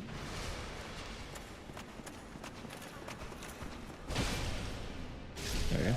Like that guy. Oh no, guys, it's falling apart.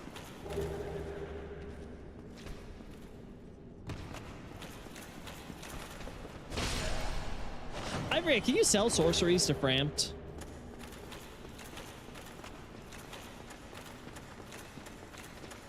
Because I really want to sell sorceries to Framped if I can. No mist. No toxic mist.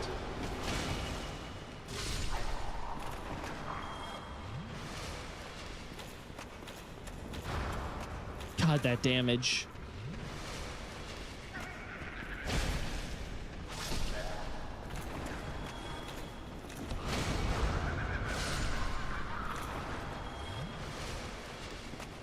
That damage.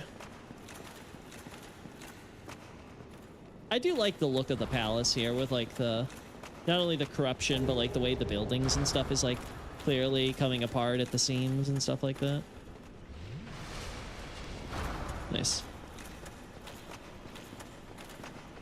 And isn't this an entrance?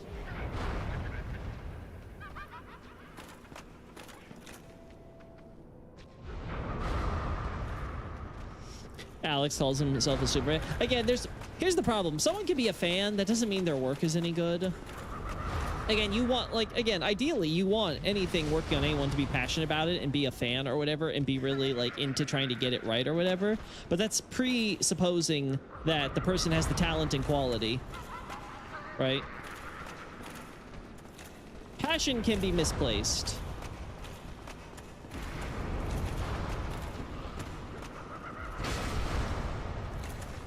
Did I miss someone up there or something? Oh. So again, I am going to be cautiously optimistic, but I'm not going to pretend I have any hope. Like my hope is at 0, and that's why I'm optimistic. It can't go any lower.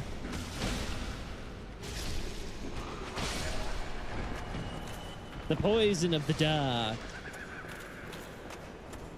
I wonder if there's actually a chimney where that should be. Sometimes they don't do that. They'd have like the fireplace, but it doesn't have anywhere to come out of. I think that happens in Elden Ring at some place. I forget where.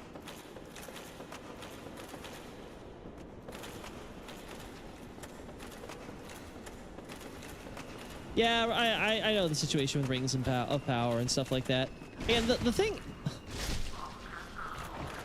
The thing is that you ideally you want your property to have the best talent and someone who doesn't have the ego where they will just try to override whatever the work they're on, right? Like they recognize their job, they recognize that their job is to adapt this They're going to do that job of adapting.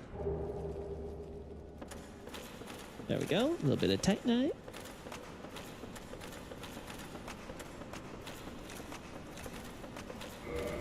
There we go.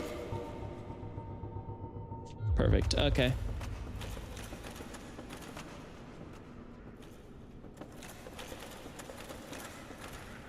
Perfect.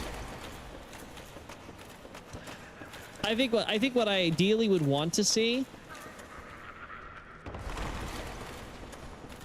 is that an Elden Ring movie will end up either A, it'll go into something so unrelated to the game, so even if it's bad, it will it'll basically be like irrelevant. You can just kind of void it from your memories, kind of like you can do with Night Rain. Or if you don't really want to include I remember you now. Oh, lol.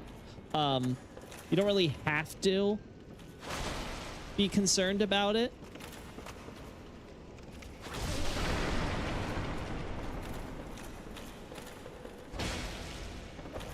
Oh god, for a second I thought I got screwed over by the hitboxes there. Or they go in the other direction, which would also be kind of cool, is if they make it where it's so slavishly devoted to known and established lore that we really get nothing really new out of it. Like, it's kind of just what it already is. And I'm okay with that. I'm okay with us not getting the super secret deep lore or whatever. Like, if it's literally just, oh, we're going to be seeing all the scenes of the Shattering. Now, granted, I guess depending on what people's understanding of the lore is, there could still be, like, new stuff for people. Oh my god, there's Godefroy. He was there in this place that Godric should be. Well, yeah. Duh. We knew that. We already knew that. Alrighty.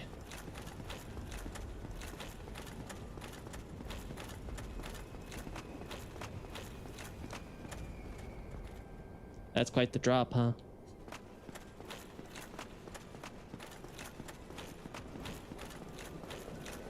Oh god, wait, I have to fall down here. Oh boy. Okay, that wasn't so bad. It looked like it was taller than it was.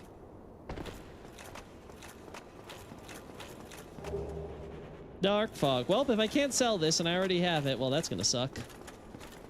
It's gonna be even more obnoxious now when we go through.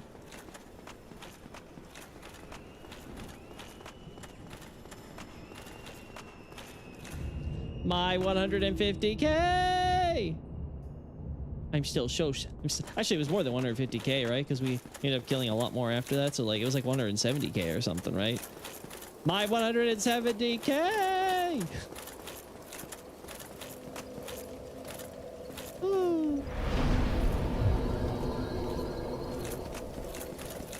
All right.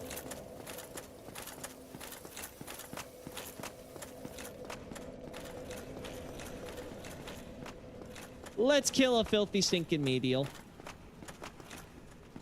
But first, chat, we are respectful. We are respectful of a poor, heartbroken woman. It doesn't matter if she's a filthy stinking medial.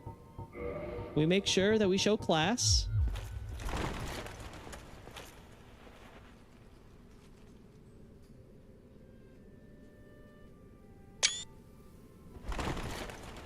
We make sure that we show class.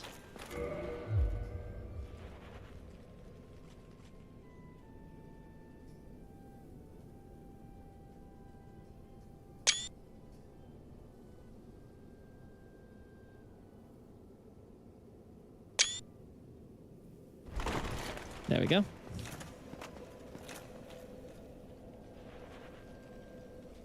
There we are.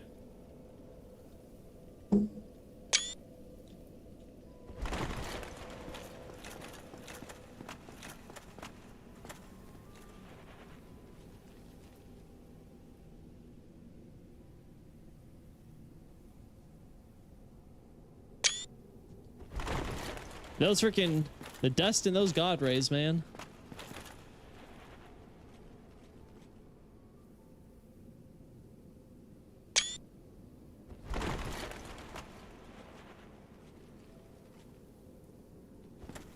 I do like how they picked a piece with like the sunflower motif right there. That's cute. All right. Oh, you know, let's get one good side profile. Why am I taking these shots? I don't know. It's a habit.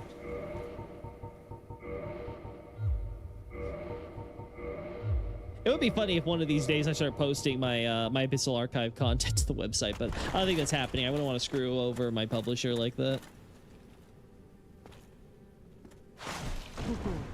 You humans, always taking what you please.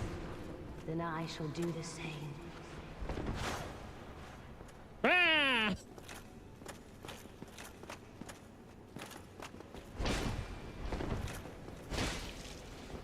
Come on, show us that 4-night strength.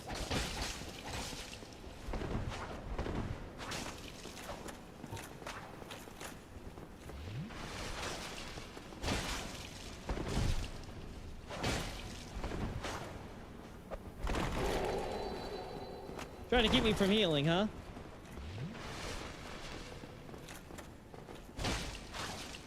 I didn't feel like they kind of screwed over Kiaran by not giving her more stuff to work with. Like, she doesn't have any, like, poison knives. She doesn't have any, like, cool little sorcery tricks or something to stealth around, right?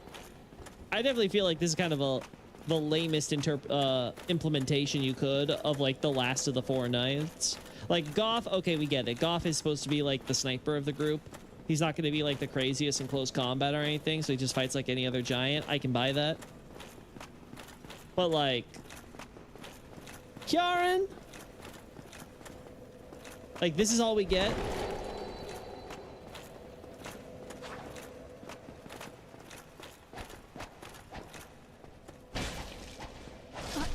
How?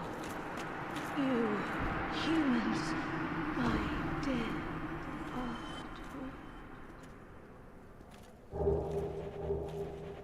Could have done a little less ham on that one there, my girly, but... Understandable. You had, like, what, like 5 lines? Probably got called in one day in the booth. Understandable.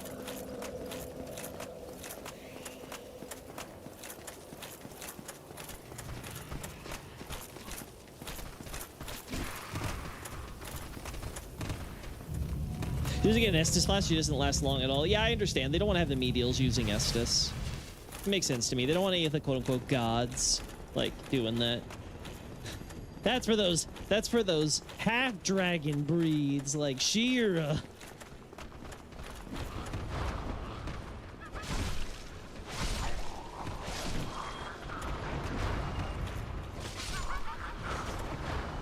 Oh boy, not for the real boss fight.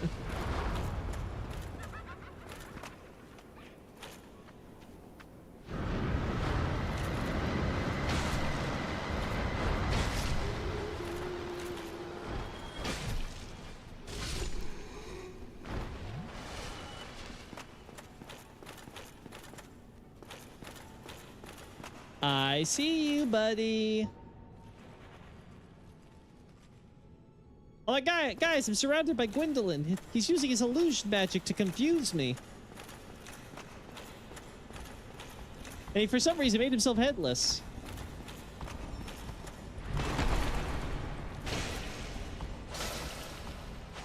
The fact I can stun this thing...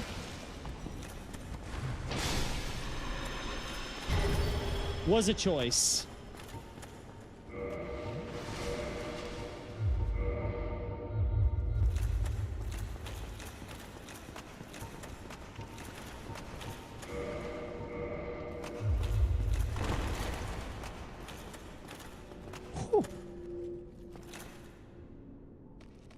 But oh, right.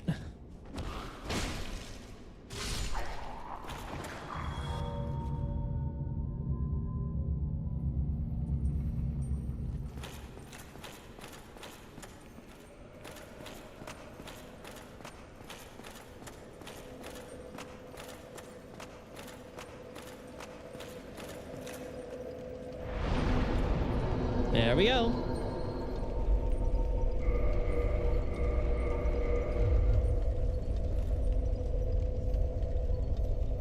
Yeah, again, that's the entire point. It's the hypocrisy, right? It's this idea of greed, right? Well, it's like, hey, you're the ones who hoarded it all and tried to hobble everybody else from the start, right? Yeah, I just wanted to double check. Make sure you guys could, make sure that the BGM was still doing its BGMing things. All right. There we go. Into the abyss. I do hate it whenever they do these things though, where they have like these chains or whatever, but they're like just kind of like coming out like, again, that kind of breaks my immersion. I do like the idea though that this cell has just so many chains, because not only does it kind of follow up on what we saw with the chain guy earlier, but it really kind of gives you a sense. I also love the implication from like all the cells kind of breaking open on their own and all that. Like just in general, I love how this was handled.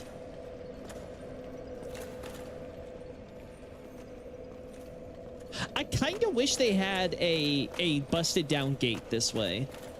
Either inside the room or outside. I don't like that they just leave it as an open door, right? Again, though, everything else. Chef's kiss. Mwah. And we have to go down, down, down. You know, kind of see the hole. Yeah, there's...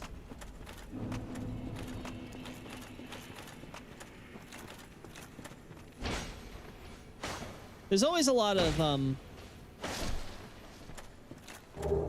interesting levels of hypocrisy in From Software narratives that you don't always notice the first go around, but when you get the fuller context, you're like, huh, well, ain't that kind of neat how you're approaching this?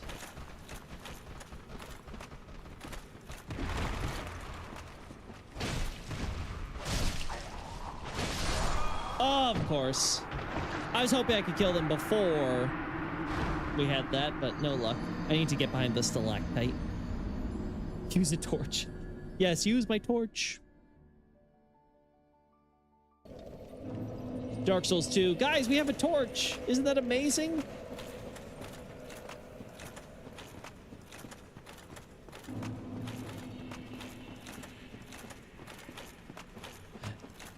Dark Souls can now be truly dark.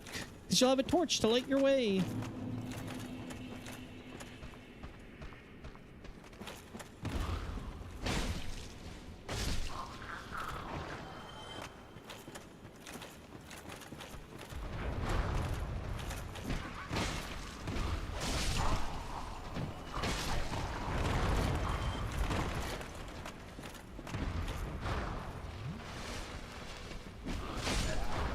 I should block that, honestly. I should just use my shield to block that first hit, but...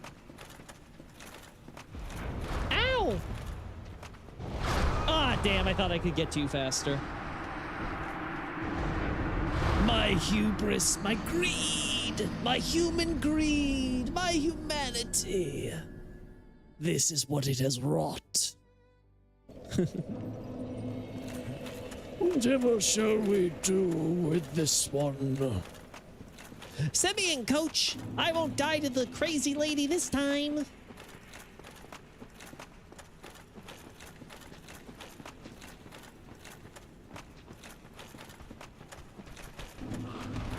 Oh, damn. All right, that was definitely not freaking good. I don't know why this setup in particular but is so difficult for me.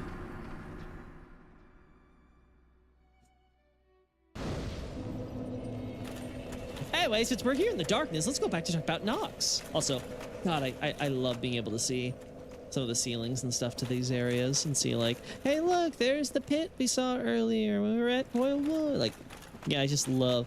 I do appreciate when they actually do make it so that way you're rewarded for looking up, down, left, right, side, back, because damn, does From Software make it hard sometimes to appreciate it. All right, Con.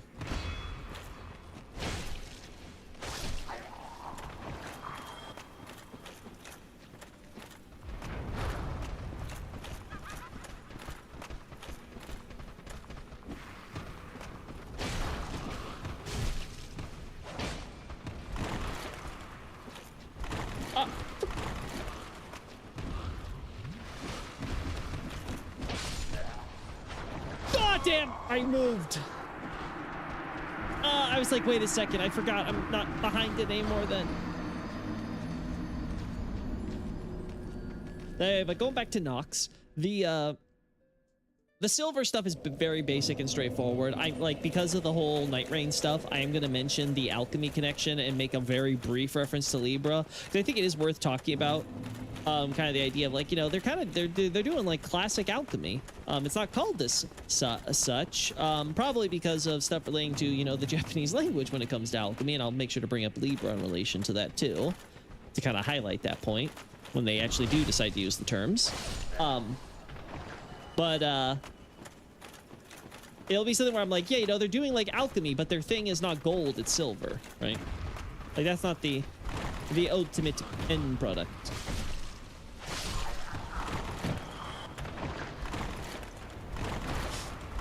Oh. All right, we can do this.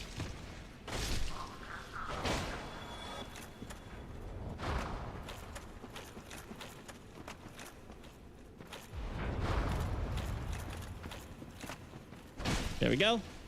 And dead.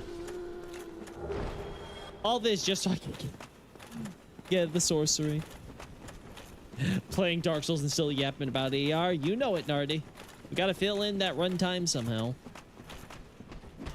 There we go. Thank you, sir. Enjoy the abyss with Manus.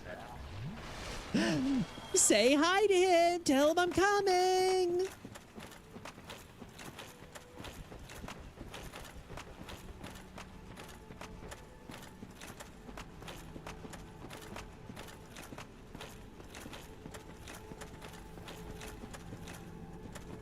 Oh no, look, the power of fog. Ah! You stupid.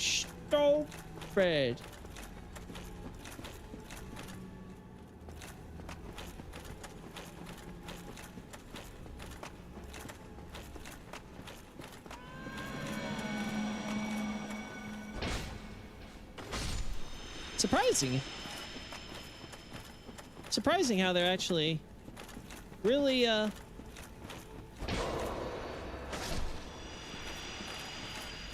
still very easy to kill.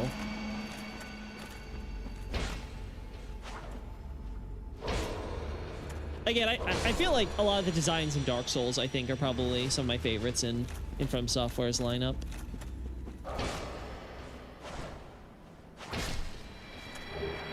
You just don't get stuff that feels so alien.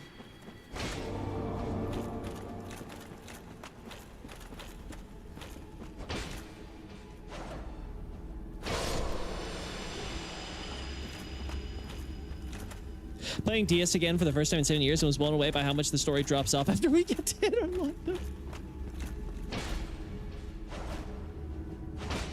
I've never thought the like main plots of these games have ever been that ambitious, to be honest.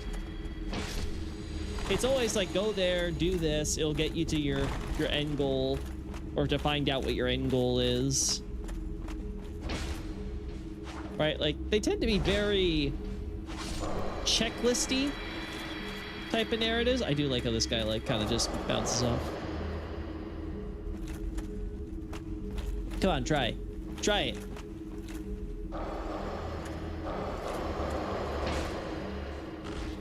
Thank God that barrier also protects me from killing Sid.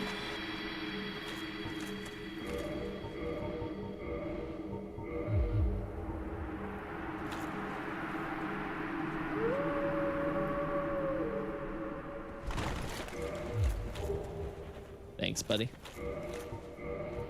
Appreciate you.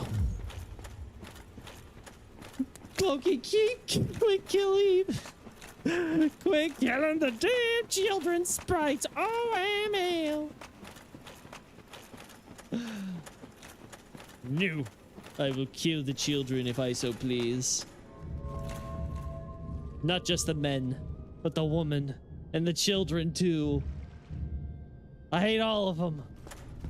They're like animals, so I slaughtered them like animals. Get back up here. No better understood the story anyway.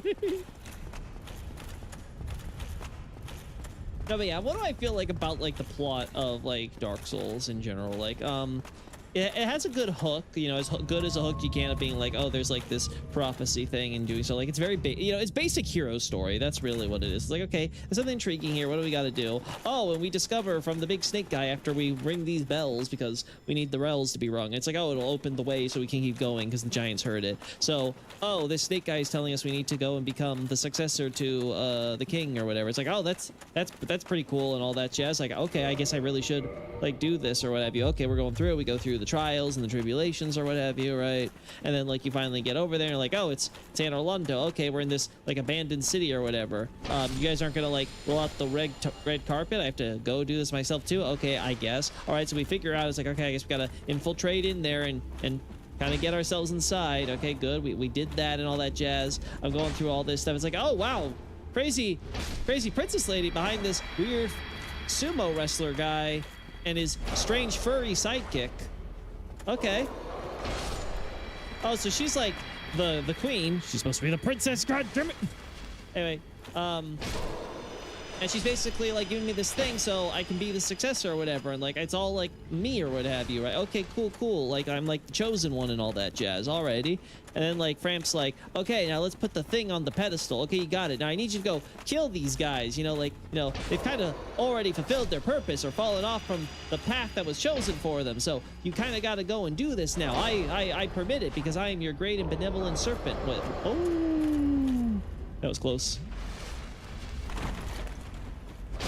This is why we killed the children. They weaponize their kids. They put the suicide jacket on them and just send them right at us. Oh. I just kicked the fucking humanity spirit. I love it. I think the backstory is more impressive than the plot itself. I mean, you can say that about every From Software title. Like, again, is there any time where you're like, the lore of the world building is worse than the actual plot of the games? Again, I've always found that the plots of these games have been functional, right? Like, they serve their purpose, but that's about it. Like, there's anything special there. Dark Souls 2 tried shooting for the sun to be like, no, we can do something really special. And man, did it crash and burn so fucking hard. It had no idea. It was like, it knew what it wanted to be, and yet somehow had no idea what it was actually trying to be. It's actually kind of impressive.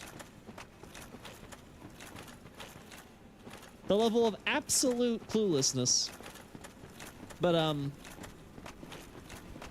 yeah, so, like, you go to Anor Londo, you go fight them, and then you kind of go to the different places, and it's like, oh, you know, Nito's kind of, like, doing jack shit. Isla's kind of just doing jack shit. Seath is doing a lot of shit, but it basically amounts to jack shit. And Four Kings, well, they've been basically forced to do jack shit this whole time.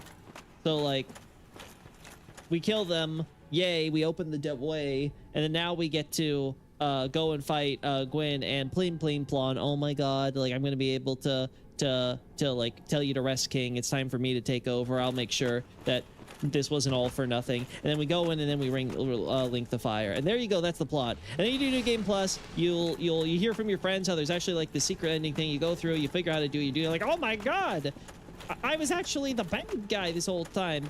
This is actually the good ending here now. Like, we have to do things for the sake of humanity, and rah, and then, you know, you do that and it's done. Congratulations, you got subverted. Right, like, so, I mean, it's functional.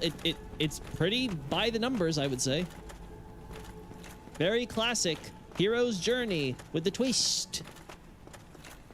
You've probably seen it in a million other games before. But hey, the experience was fun.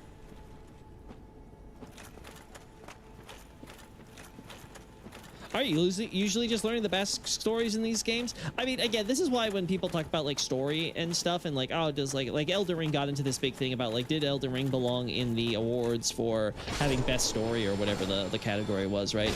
And for me, it was always like, story is a weird thing because it depends on how you define it. Because like some people will define story as simply plot. Like it has to be strictly be like, is the plot in the script and whatever you're going through, do so, right? Right? But generally, I would always define story as ultimately it is plot, character, and world building. that those would be the three main pillars. Everything is essentially being decided based on that, and usually, not always, but usually writers will end up having to sacrifice one for the other because, well, obviously not everyone is like a fucking like genius and they're able to like masterfully be one where they tell a really good plot with amazing characters and really good world building on top of it, right? Like, you know, you don't get that many Tolkiens in the world, right? But people are of limited capacity. But the point is that like it's a complicated thing, I feel like, to kind of argue about, because like at what point do you say that this is like a really good like narrative history to learn the way that the game makes you, it lets you experience it, versus the on rails experience of having like a super defined and exposited plot, right? I think that's a weird thing to do, and it's why with like best stories and stuff, I tend to lean towards I value my video game stories when they tell stories that can only really be told in video games, right? Like, again, I still think 13 Sentinels was snubbed at the Game Awards. If the Game Awards had any integrity, not that I think they do, it would have won best story at whatever year it was instead of Last of Us fucking 2. But again, c'est la vie.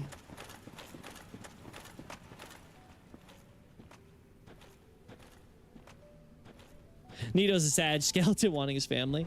I mean, I wouldn't say he's wanting his family. I wouldn't even call him a sad skeleton. Kind of more like he's kind of just retreated in general, in the absence of a proper family, and kind of just wants to disconnect. I mean, he's a NEET. It's literally in the name,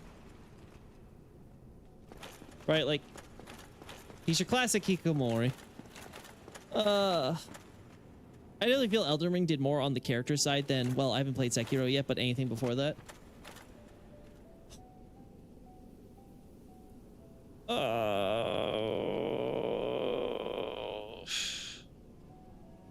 Yeah, I think Elden Ring definitely puts the most attention into all of its various characters.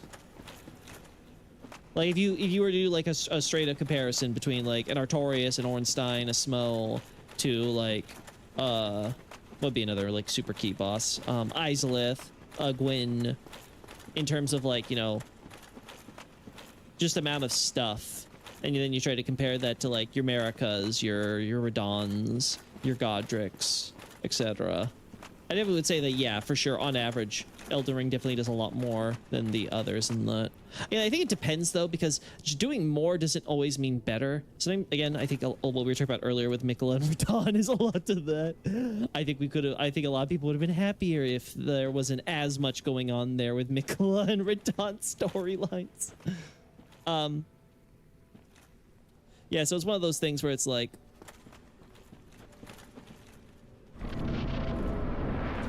at what point,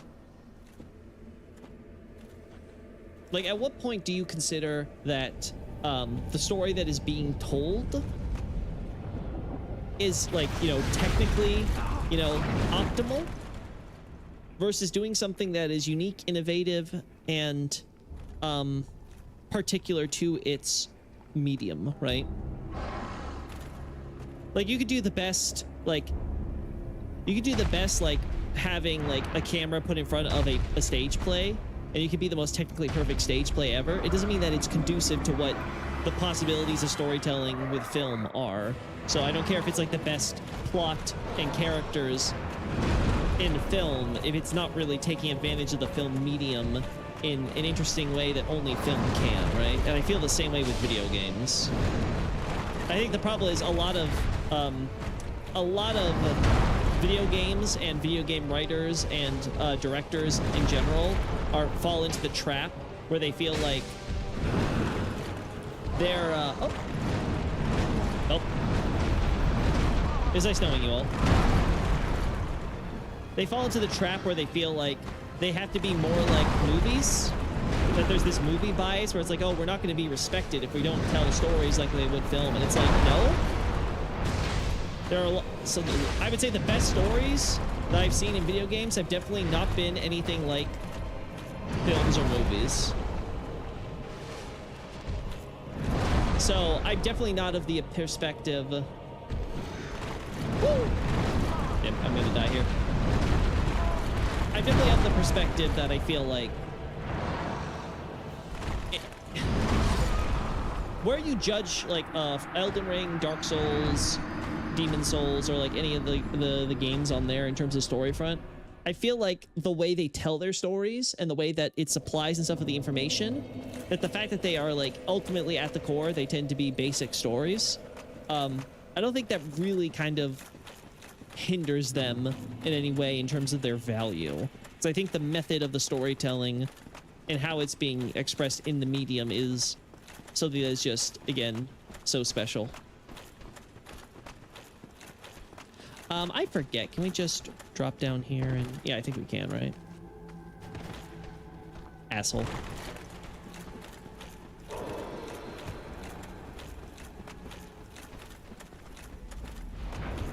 Oh, God.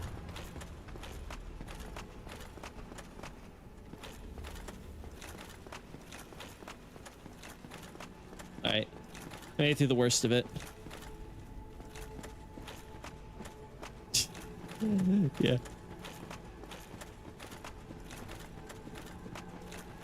Yeah, I think Nito is one of those characters where Nito's a more interesting character on an intellectual level to think about in terms of then like a character to actually like engage with and stuff, which is why I think it's fine the way they handle him in terms of you having the least amount of like interactivity with this. I think the way they handled it with Izalith and Seath was also appropriate. You get the most amount of like direct work with Seath and then expressing it and all that stuff.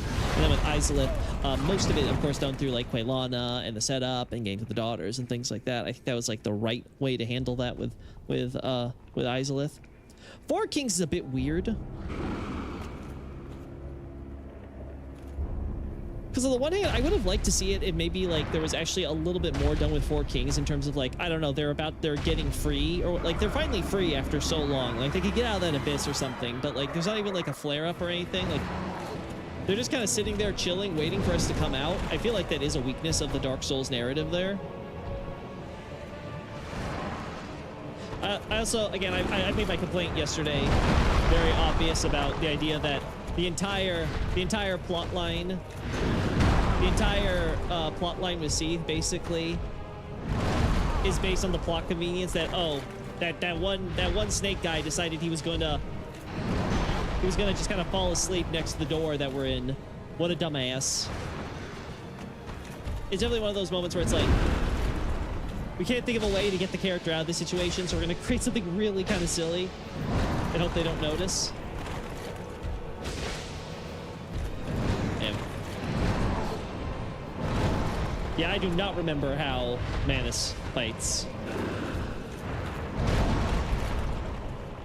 Like, I need...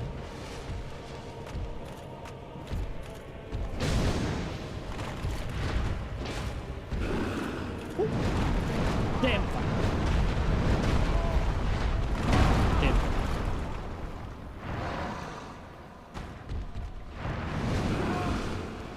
Phew.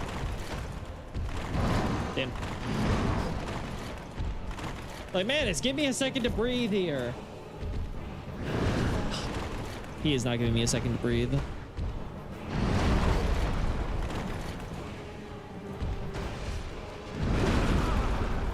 When they were going to do a boss, it was going to just be a Dark Wraith. It was going to be a regular Dark Wraith on the roof.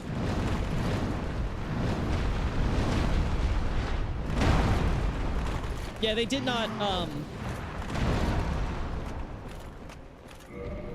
you know, I should. Excuse me, Manus.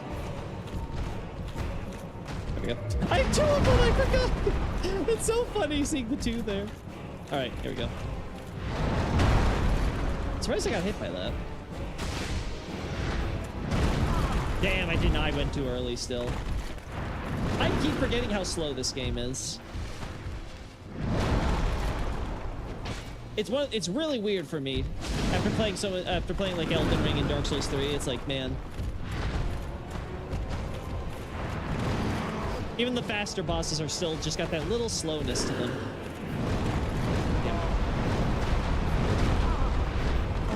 Do I have to block? I can't remember if that's the you have to block that attack or not. Did not have the... Oh my god. This is why we summon Sith usually. Because holy hell.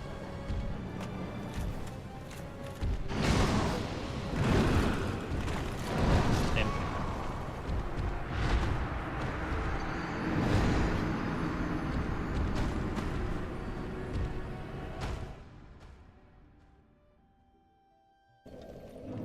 Yeah, I don't think they want to do 3 bosses for all souls. I think generally From Software's philosophy with Dark Souls was just having a boss where they felt it would be appropriate for the narrative and the pacing of the game. Right? I think one of the problems that you had with Izalith is that they had an issue where Izalith ends up having to stuff in a bunch of its bosses because they couldn't fit them really anywhere else. Like Centipede Demon, they were planning originally to be on the roof where the gargoyles fight would end up being. I imagine the idea was to have gargoyles just be like either an elite enemy or an enemy you'd only face in Anor Londo, right?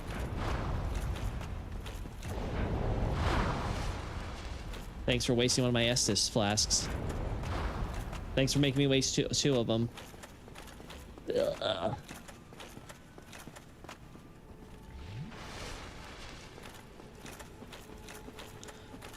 Yeah, I don't think they had the same strict idea. They were still working off Demon Souls' idea where fog walls could be used to kind of scare players into wondering, like never knowing whether or not there actually was going to be a boss on the other side, right? It wasn't like where we get to with Elden Ring, where it's like if you see a quote-unquote fog wall, it's like, oh yeah, okay, boss.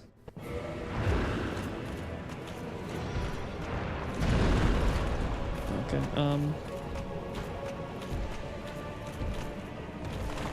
Oh, okay.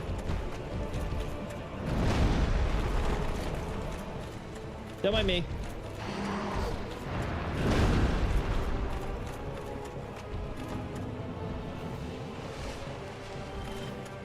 All right, man, I'm ready to desecrate your grave. Ah, damn, I did it too late that time. I just gotta get that timing right. Damn. Oh, frick.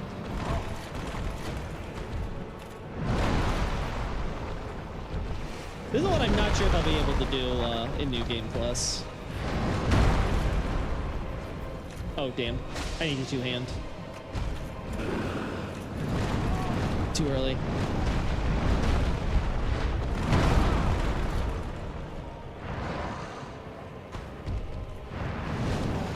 Damn. I love getting ragdolled. It's my favorite thing in the world.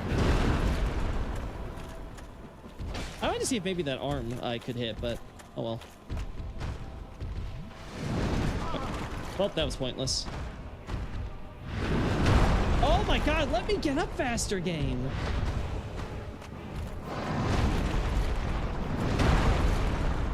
Oh. I knew the third one was coming too. Imagine Diablo 2 with Dark style gameplay and visuals. I don't know, because I've never cared for Diablo. So I have no idea.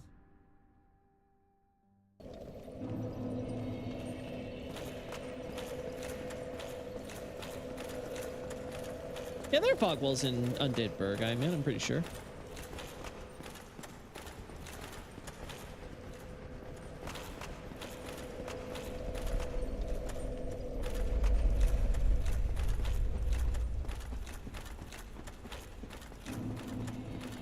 Yeah, Four Kings as a boss fight, I think is... I get the idea they want to go for, but I ultimately, like, for the, like, looking at, like, you know, the older versions they were, where it's, like, kind of more human-like kings, I prefer the direction they went. I just think they're more, like, kind of demonic design. Just kind of fits them better.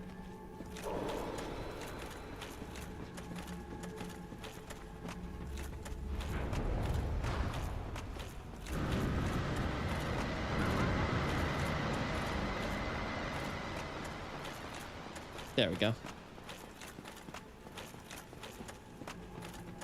I think my biggest, you know, obviously competitive chaos is always like the one that's on the top. I think my biggest boss complaint is probably going to be Centipede Demon, just because I feel like, I don't know, I feel like Centipede Demon could just be so much more, but I admit I just don't know how. I don't know. I think they try to cover up the problems with the fight with the lava gimmick and all that stuff, right? But I don't know. I just feel like maybe it's like it needs the ads to be a more frequent and like important part of the fight or whatever. Or maybe they just need to fix their goddamn camera. So that way, like, dealing with bigger bosses isn't so much of a pain, and you can actually design around, like, you know, making everything else in it, like, manageable.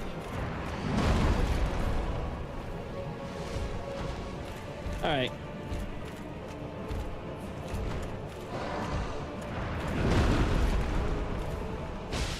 Okay, I can't hit him.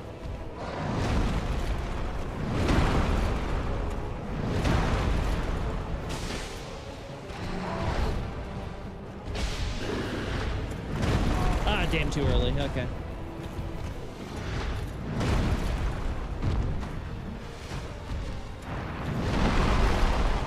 Oh, that broke my lock on, really? Ah, damn. Oh, he can do a delay. Okay. He can delay that. Woo. Man, you dodged the first one, and the other ones will always hit you.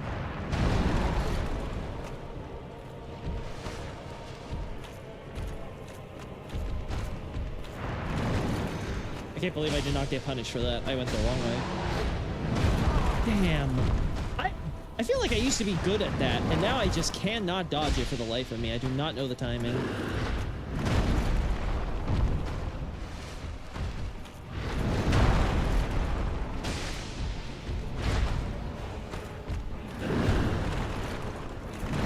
Too early. Way too early there. Okay. I think if I go sideways more. And it does so much damage.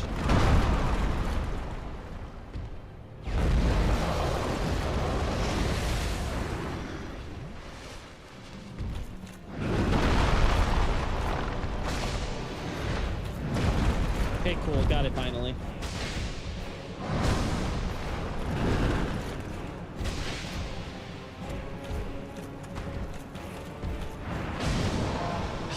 Okay, I'm in a bad spot. What? I guess I did too late. I shouldn't have waited. I gave it like half a second to make sure I wouldn't miss the timing, but I guess I fucked up that doing that. I would say Manus is OP. I think he pushes the limits to this game's combat, but I wouldn't say he's OP. I mean, he's supposed to be the final boss for the main story of the DLC, so I would hope he's more challenging than the base game bosses. I'm just definitely not used to the timings though, because we've been kind of breezing through, getting hard carried by over leveling on New Game Plus here. There we go. Oh no. Again, I said this yesterday's stream, I say it again, runbacks are the best thing that Elden Ring got rid of.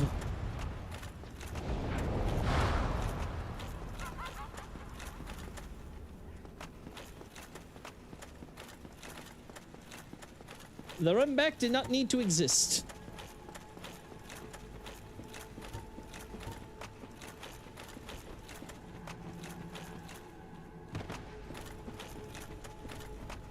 There we go.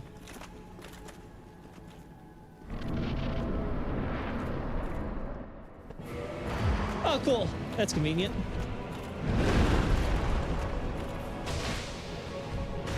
Damn.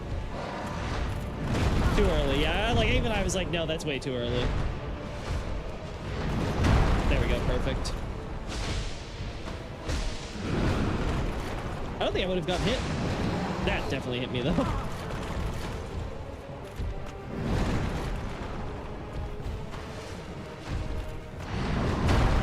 There we go. Yeah, I think rolling to the side's better with Manus than rolling back or forward. Okay.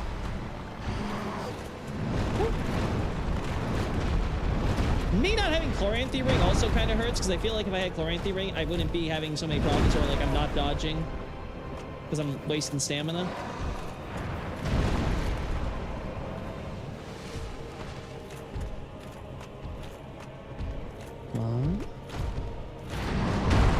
Yeah, that works better. I think his hitbox is mostly vertical. Doesn't have much horizontal.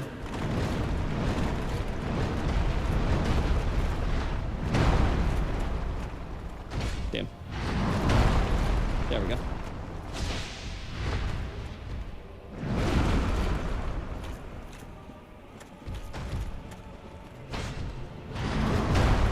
There we go. I did not mean to do the kick. Oh my god! No! Alright, that was just me with sweaty palms, like screwing up my inputs. As someone coddled by Kingdom Hearts retry option in later games, I agree. You know, I always gave shit to Kingdom Hearts 2, but I have always thought, you know, I do want to play Kingdom Hearts 2 because I always played it on normal mode. I do feel like, you know, I want to play it on hard because apparently hard is where like Kingdom Hearts 2 actually shines and it doesn't feel like piss easy. Because that is something I do hate is when games make it where their normal mode doesn't feel like the adequate challenge, right? At least with Kingdom Hearts 1, I felt it was pretty good on normal to feel like adequately, you know, challenging before you go into hard mode, but Kingdom Hearts 2 definitely didn't feel like that.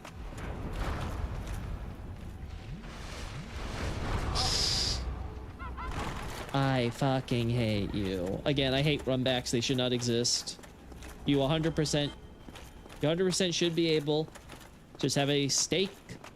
No, we'll call it the stake of Gwyn this time. We won't be so unimaginative. I would like to have my bonfire effigy right there. Just put it right here. Warp me in here. Put me in coach.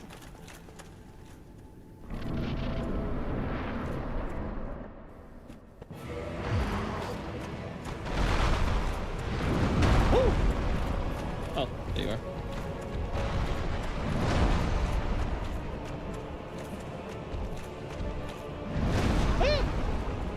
All right, so I'm going in there with 4 less flasks, so what, that's like 20% of my flasks?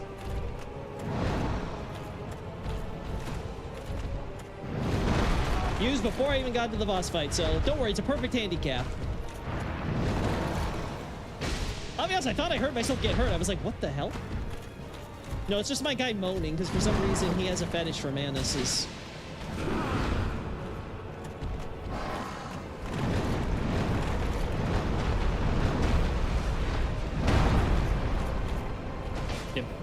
I'm never gonna hit that hand. I need to stop trying. Damn.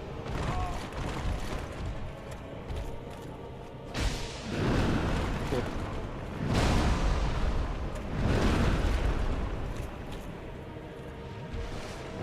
There we go. Oh my god, I can't believe the delay worked there. There we go.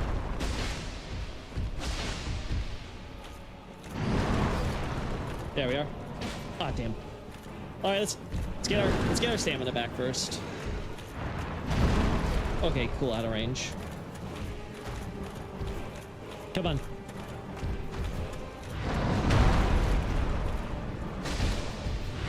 Woo! Woo! All right, I did not have that at the ready, unfortunately. Yeah, just keep roaring. I'll take that.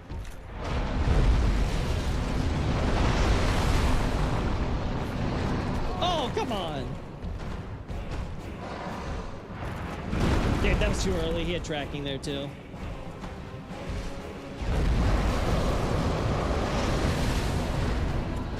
Two should be enough. I don't think I need 3 for that other attack.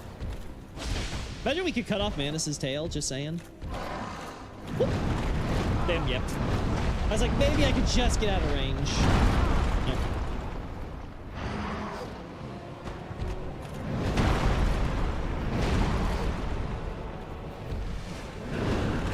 Okay.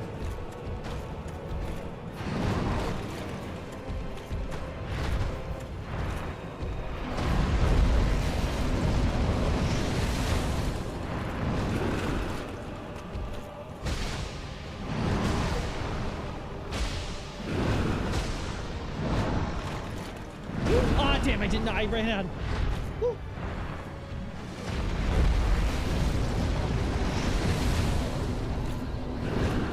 All right. Ah, too early. All right. Woo. No! Thank God that didn't kill me. I'd be so pissed if it did.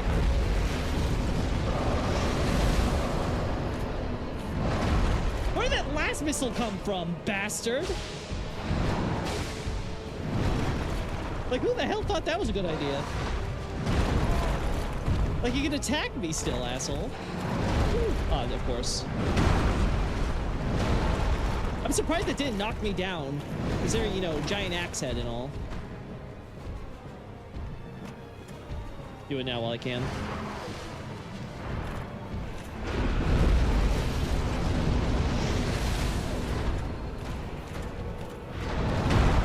All right. Woo. So much fucking damage.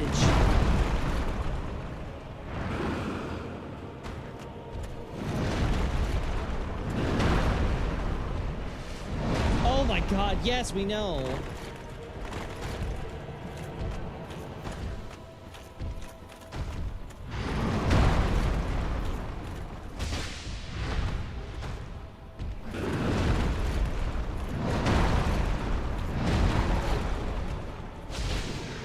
Woo. I'm dead. Feels like snowing, chat. Oh!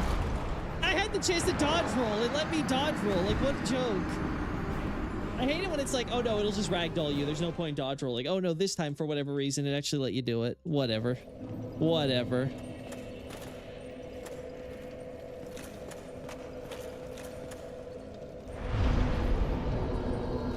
Yeah, Kingdom Hearts has never been well-written.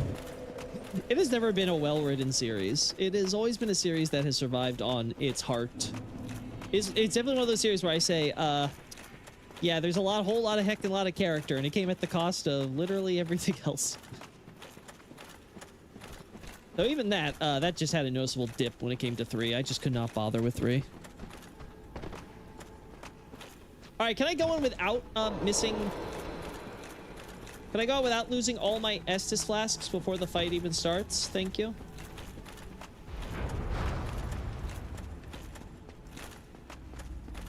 Come on. Oh. All right, I think we're safe. Phew. Only lost 1. I'll take it.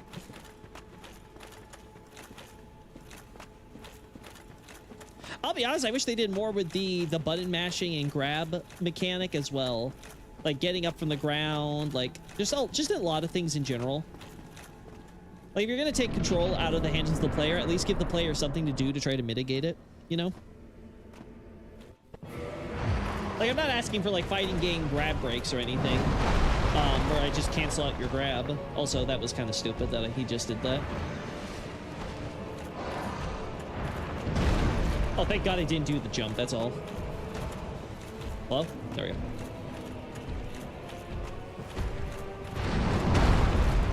All right. Woo. Oh my God, the track. I swear, I think the flow of this boss fight is decided so heavily by how often he spams that during it.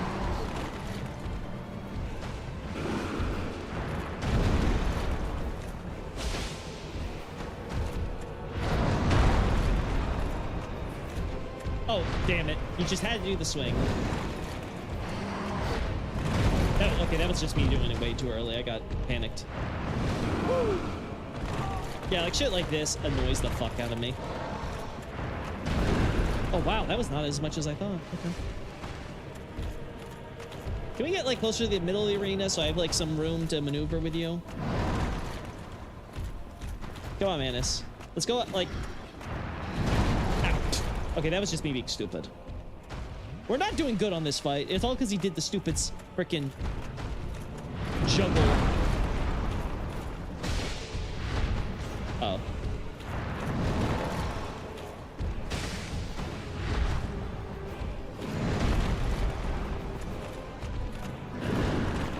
All right.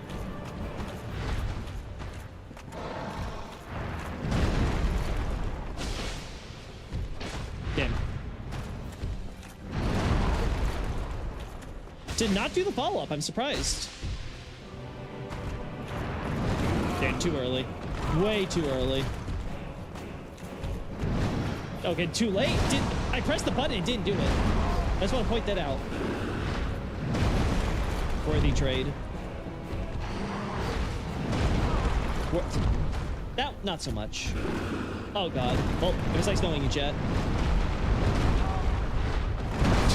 Yet. We were so close on that one fight. If I didn't lose because of the stupid lack of Estus there, I would have been able to be a little bit more ambitious and actually beat him, but whatever. I would not make a Dark Souls 4. I'm like, no, let the series die. I'm happy. I'm happy with where the Dark Souls series is at. I pray the hypothetical Dark Souls 4 that we love to talk about every now and then never comes to pass.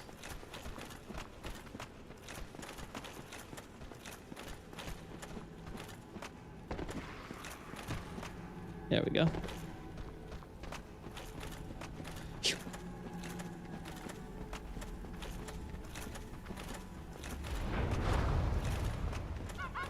Phew.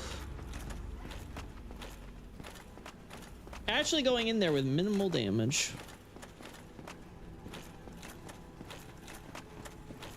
Yeah, again, I've always said the best hypothetical Dark Souls 4 to me is a spin-off game. Just take us, let it please, Miyazaki, I beg you.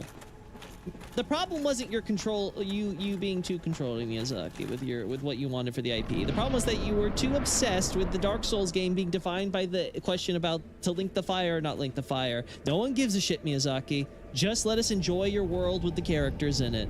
That's all we ask.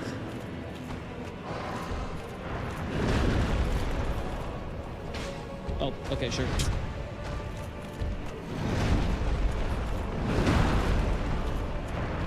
Oh. Oh, that sucks.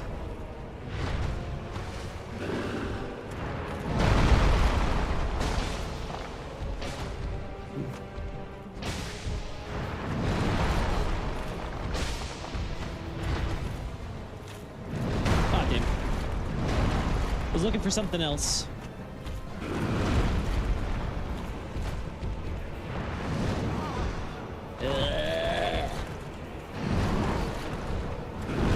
Too early, damn.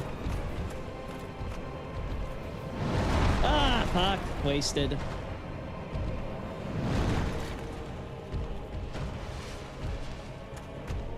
All right.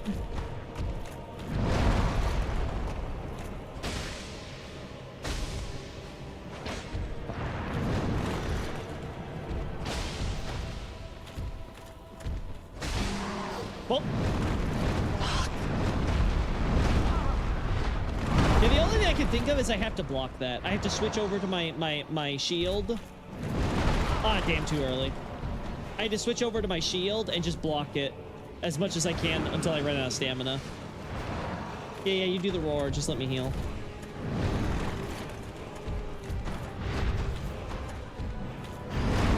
Damn.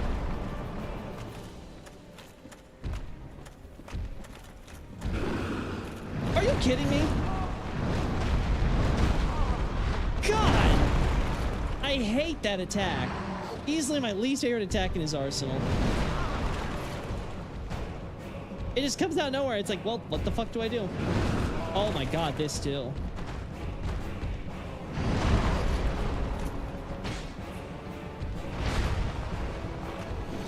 Okay, we're good. We're out of range for once in our goddamn lives. I got his hand! Finally! Got his hand after he did that! Oh, he's not doing the follow-up with those.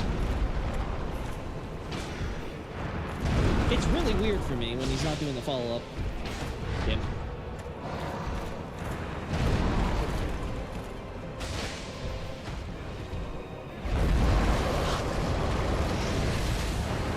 I need to get prepared now. I guess he's gonna do that.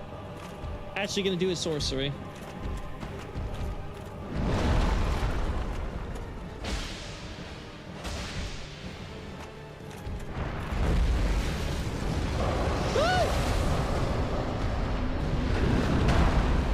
I had to prepare for the third bullet because I was like, damn, it's the wrong one. I did not switch my my inventory like I should have. Okay.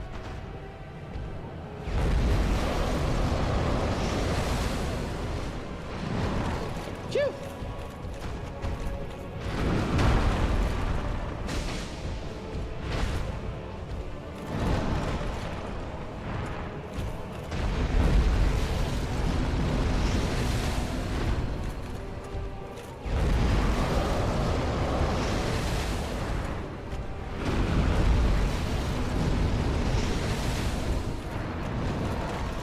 Phew.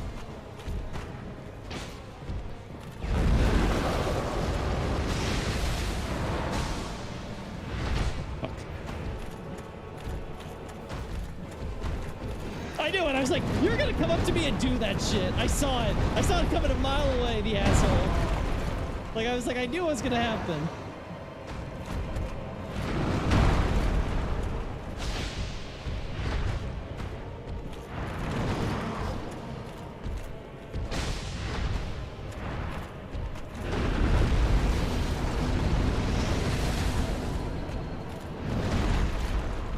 He does not want to do the follow-ups for these.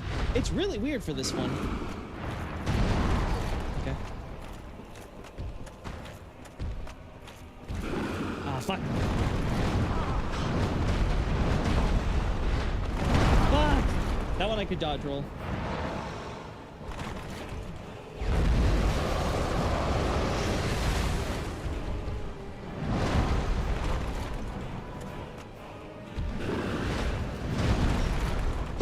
That was close. Damn, too early.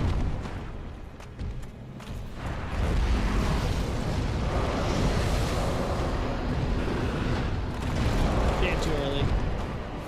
Just don't know what he's gonna do. Woo!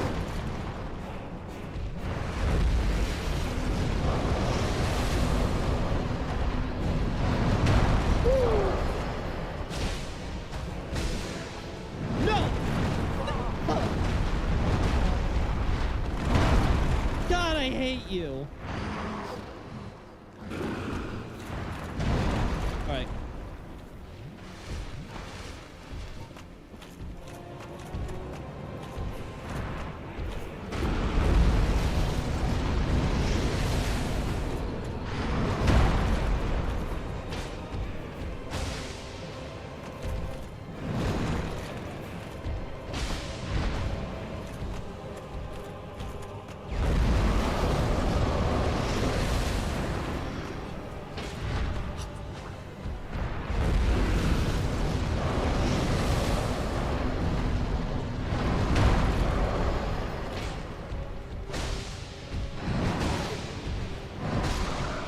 Dead.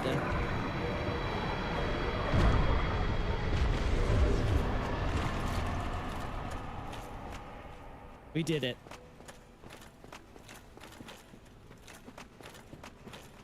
Lol.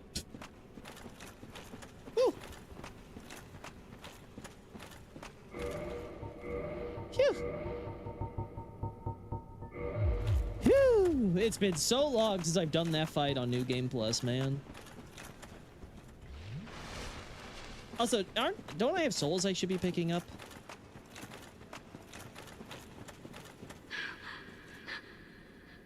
Uh-huh. Uh-huh. It's okay. There we go. Don't I have souls that should be around here for me to pick up? Pretty sure I did. Am I crazy? Don't remember. Yeah, again, I think I do like the Ulusil lore. I'm very glad that Miyazaki was able to include it through DLC and it didn't end up on the cutting room floor, because it would have been a great quest line to have in the base game, even though it was probably going to be a little different. They were probably going to just reuse the Dark Wraith enemies and stuff for it and things like that, right? Based on what we got in the base game, but I would still be okay with that either way. I think it was really cool what they were able to execute with just the overall concept and stuff, and be able to see Artorias and things like that. Yeah, like, just overall, I think they did a great job.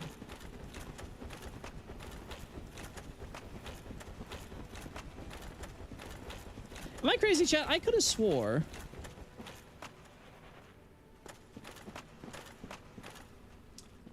I could have swore, chat,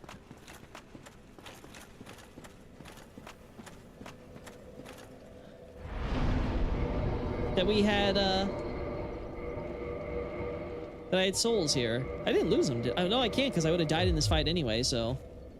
Did I pick them up and they were actually 0? Because I didn't pick them up before one time? I actually haven't been paying attention to that. Maybe that's what happened. By the way, we've lost a lot of souls for this, so I'm not getting my level ups from that, that's for sure.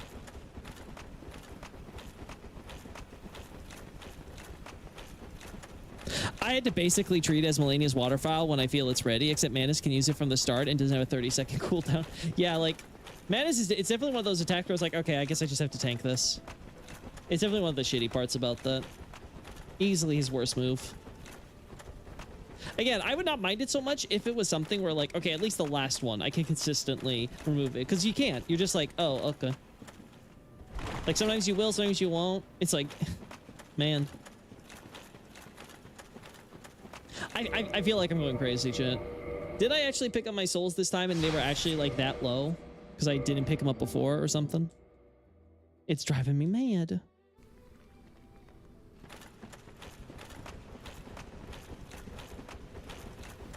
It's just driving me a little crazy.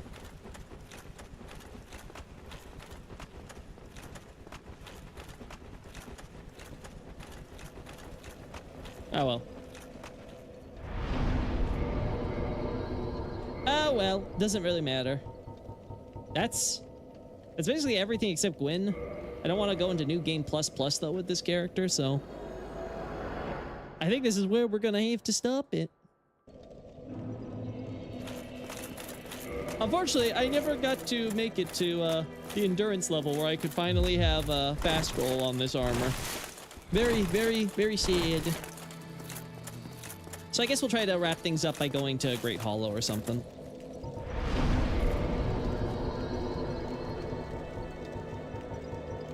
I guess the depths.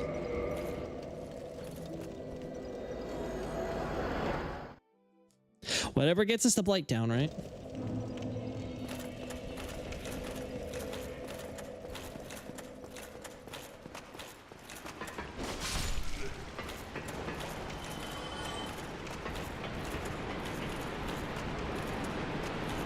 Oh, wait. We gotta go this way.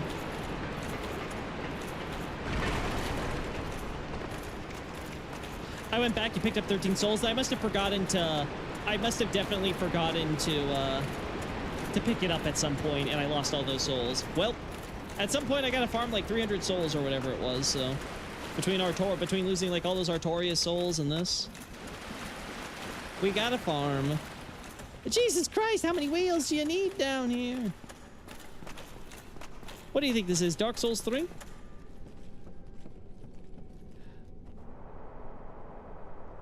Alright.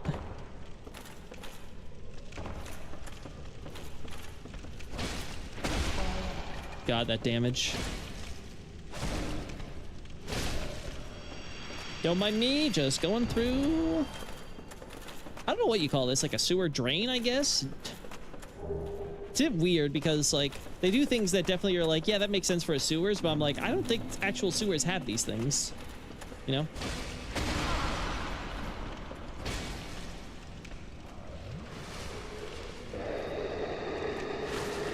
Really? They didn't kill you?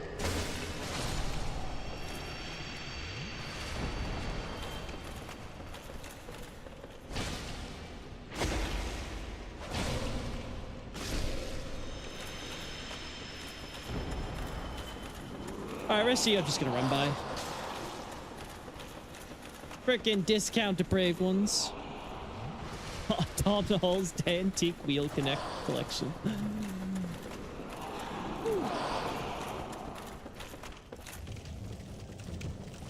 Oh.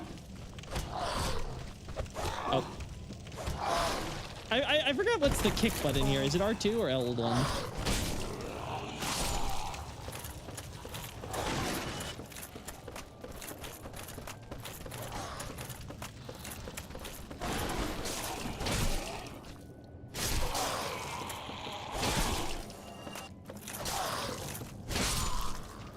Alright, let me... There we go. Sure, why not? Why not?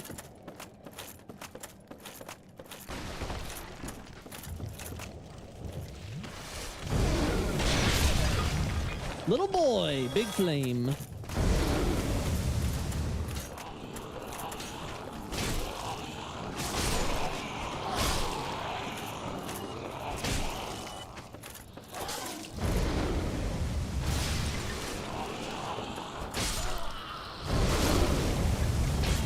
All right. Oh no, it's back here. There you go. Why do they look so ugly? They're starving. That's what hunger does to you. Makes you look no longer human. I think it's safe to drop here.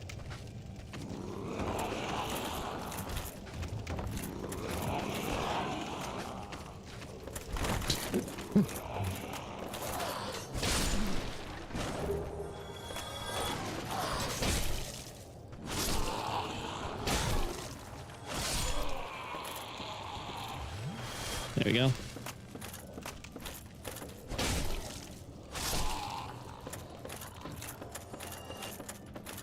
This isn't going to take me down. This is going to take me to the Patches shield.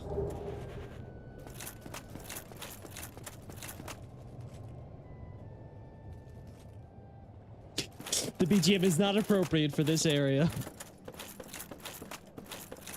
We're just trying to have a chill, fun time, and we're fighting freaking Manus and going through Blighttown. Man, I went down the wrong ladder. I guess you're not you when you're hungry. You're not you when you're hungry. Da-ba-ba. All right. All right. That's power within. All right, okay. Okay. We're going this way.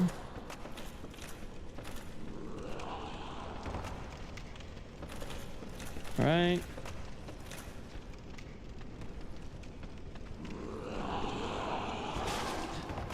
Fuck you!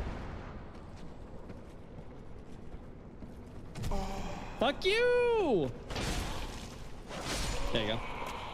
All's right in the world. I thought that was a ladder.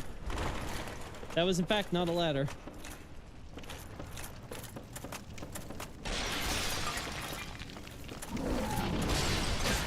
Oh, no, actually nothing down there. Okay. I can one-shot you? That feels weird. That feels weird. I feel like you guys should be two-shottable at this point, but, you know, far be it from me to tell you what to do. If you want to die in one hit, I'll take it. Who am I to stop you?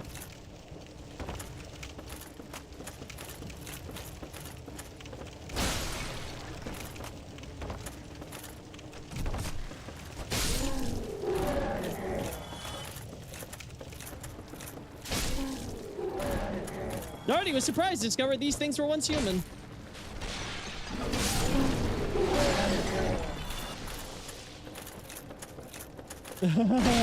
Yeah, the Snickers meme with like Asylum and Vanguard would be so good. It would be so good. This stream is sponsored by Snickers. You're not you when you're hungry. All these proud knights dying in such ignoble ways. You know, all that fame to make you proud, and it doesn't do any good when you're dead. Guys, look, it's a giant dead tree. Gee, I wonder if the poison swamp has anything to do with that. I wonder if dumping all the sewage and filth and shit and letting it breed all these disease and parasites, I wonder if that has anything to do with killing this tree.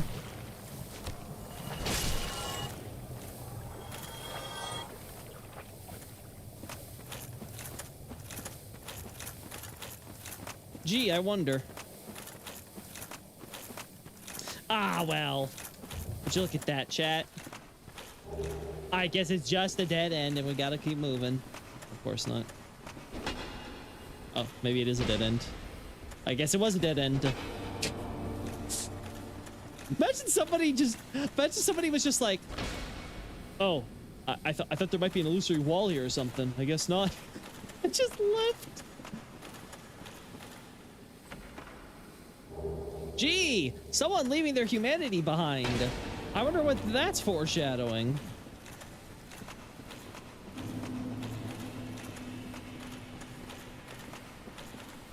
Oh my god, guys, we're inside a giant undead hollow.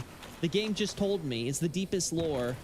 You see, the reason why we have tree roots coming out of our hearts is because we're actually just trees. You like that lore I just came up with? I made it myself.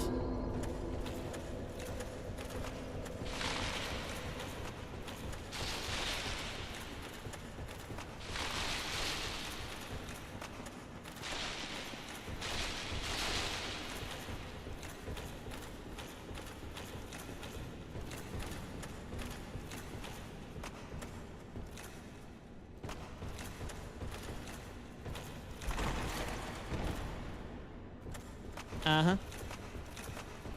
I can't remember where Chloranthy is exactly, so we're gonna have to keep looking. Oh, I haven't seen commercials in forever. Again, ever since I stopped watching television, I have not seen commercials in forever. So I have no idea what they're like anymore. I'm like, the advertisements, I'm sure there's something. Woo. Thank God I didn't die.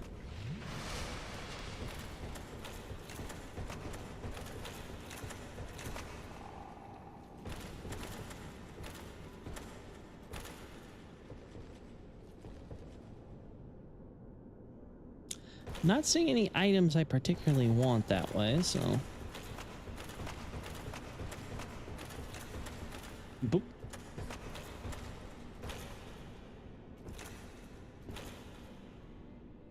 Okay, cool. There's some white Titanite chunk. Giants and DS2. Oh my god, guys, it said the Great Hollow, so we're inside the face of a giant. This is actually the inside of their head. Don't you guys get it? These are like the different like nervous things that help connect the cerebral cortex and all that jazz.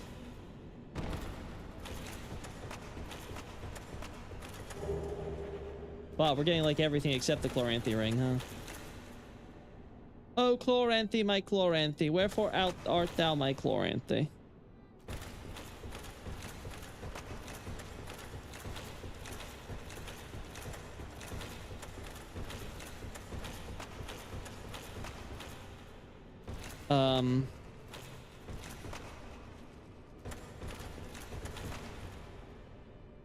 I can't believe that worked. You kidding me? Just for that? You make me risk my life just for that? What is this? Is red Titanite chunk just Arteria leaf in mineral form? Is that what I'm finding out right now? That it was always Arteria leaf this whole time? Always has been?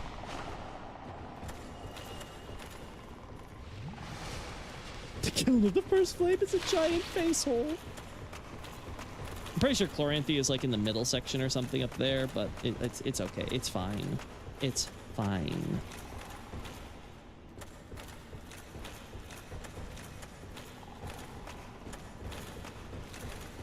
Okay, we go this way.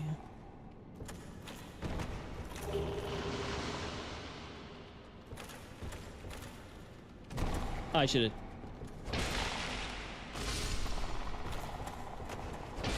Of course.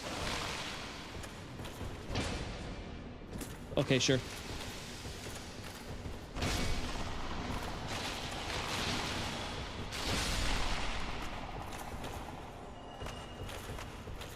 All right, we done here.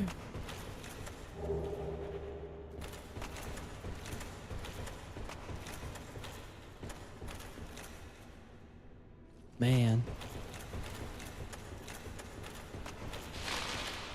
Don't you love these dense patch of branches and roots that somehow form a perfectly walkable area? How very convenient.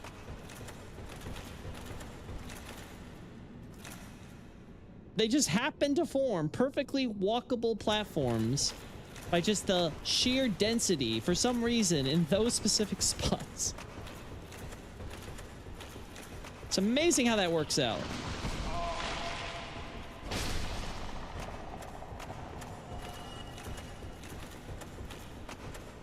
There we go.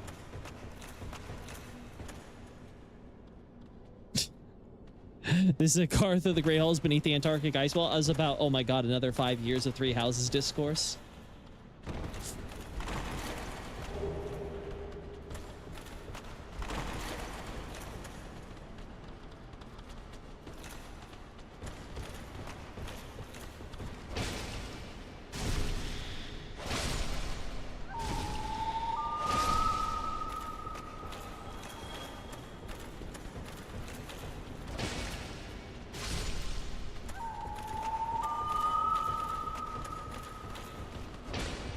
Flee from me, you stupid children!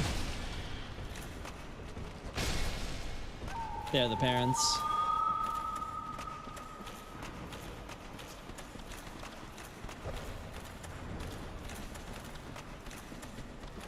I can't remember if you can warp to the Great Hollow or not.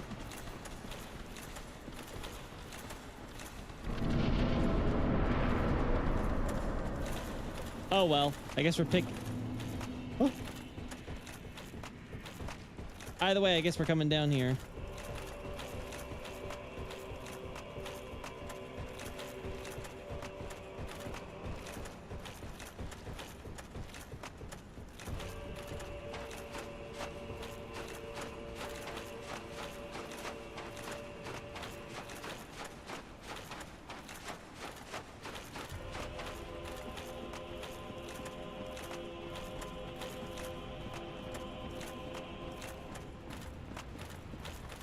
Man.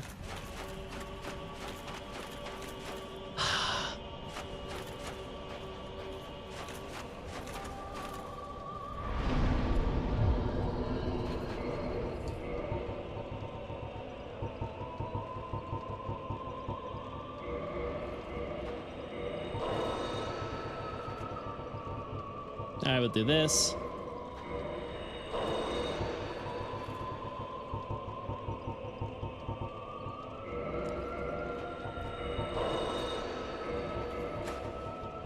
We don't need you anymore.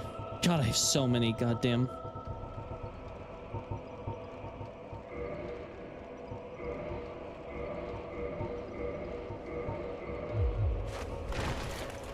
All right, let's go.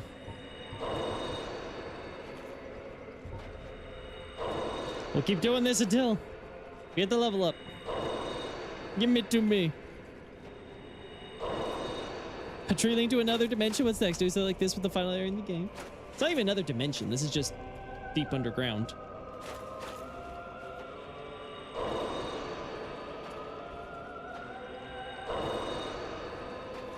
Little pokes of sunlight. Yeah, though I always love the just etherealness of this place.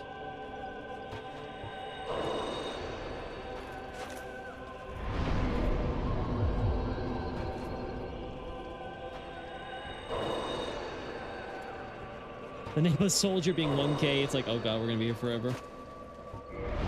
Oh, you're kidding me. What are your thoughts on who or what the skull belongs to? Probably either another ancestor to our favorite snake giant ancestor we find in Tomb of the Giants, right? Like either another branch in that tree, maybe another direct ancestor, right? You know, the type of thing that would eventually give you like Oni and stuff like that. I would hazard. Well, really, it's not really. It doesn't really matter like who specifically it belongs to. It's more so just kind of allude to like, you know, the transition from dragon to man, as it were, right? The dragon to man pipeline. Again, I love the new trees kind of growing to replace, you know. To replace the old dead tree with a new one. Oh boy, we know how this goes.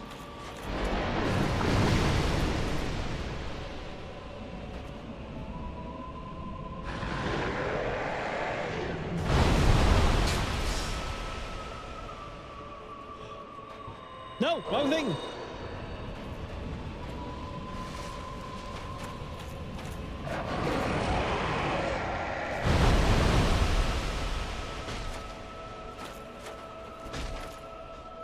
I wish I had my Chloranthy ring right now. Get over here, asshole. No jumping ship either.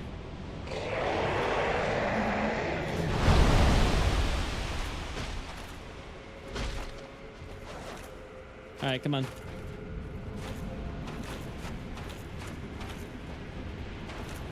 Well, like, yeah, I just think it's supposed to, the skull would be for like generic dragon ancestor beginning to become like a giant-like entity.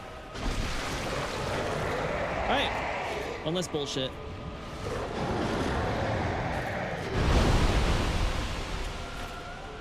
Damn. Could not hit it. Come on.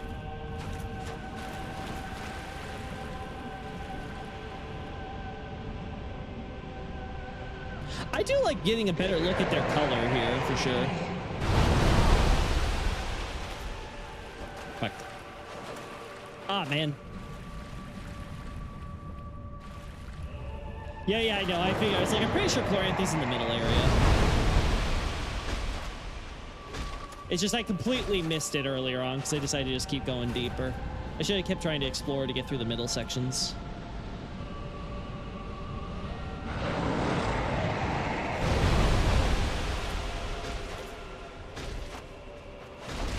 There we go. Another one down.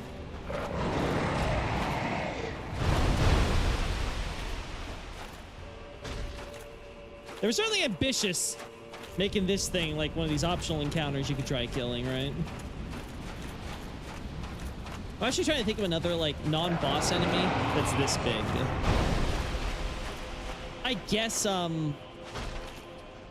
it won't be until Elden Ring, right? With Grail.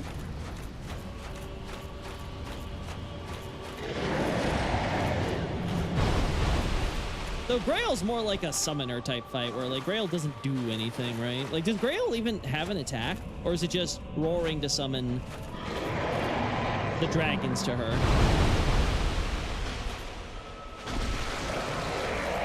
All right, third head down, 4 more to go.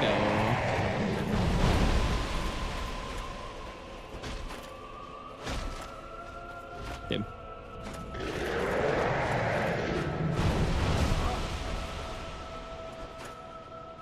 Damn. Try to predict where those heads are gonna go.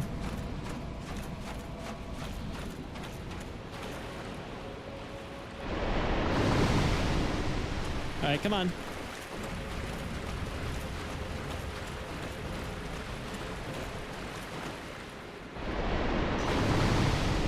I was like, oh, damn, they're gonna...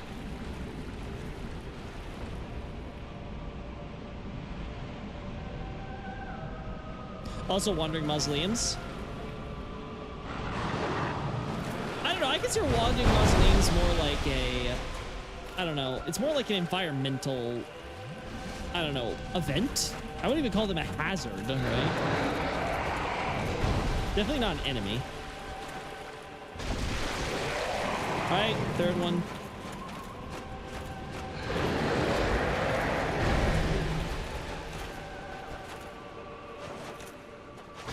All right, got one hit in. Damn, I was not close enough. You have to literally be hugging these guys. Come on, we only got 3 more heads to go. The only fight where it takes longer, the more you're winning.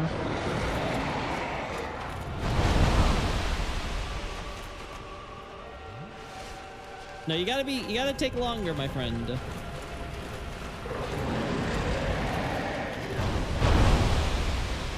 Oh man, really? Couldn't even get 1 hit in. Sekiro's White Snake, does that count as a boss though? Not really, right? It's more so something that chases you around from what I recall, right? Like it kind of pursues you through the level. So yeah, I guess that would count more as like a mini boss.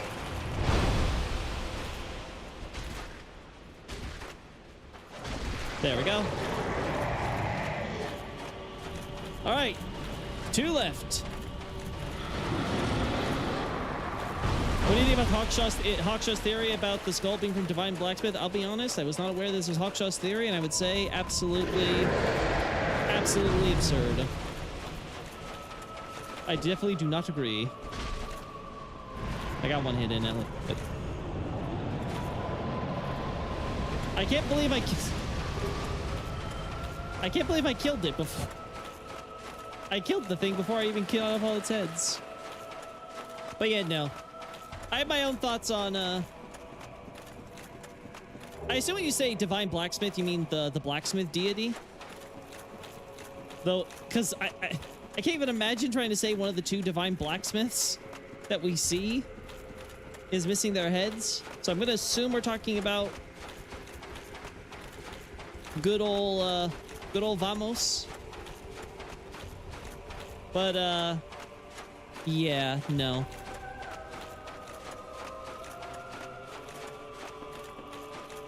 Yellow Lake there, Crown of Solomon. I already beat it.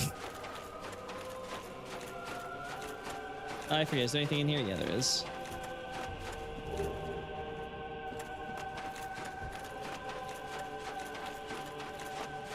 It's a cinematic sequence more than anything. Yeah, I could see that with the snake, right?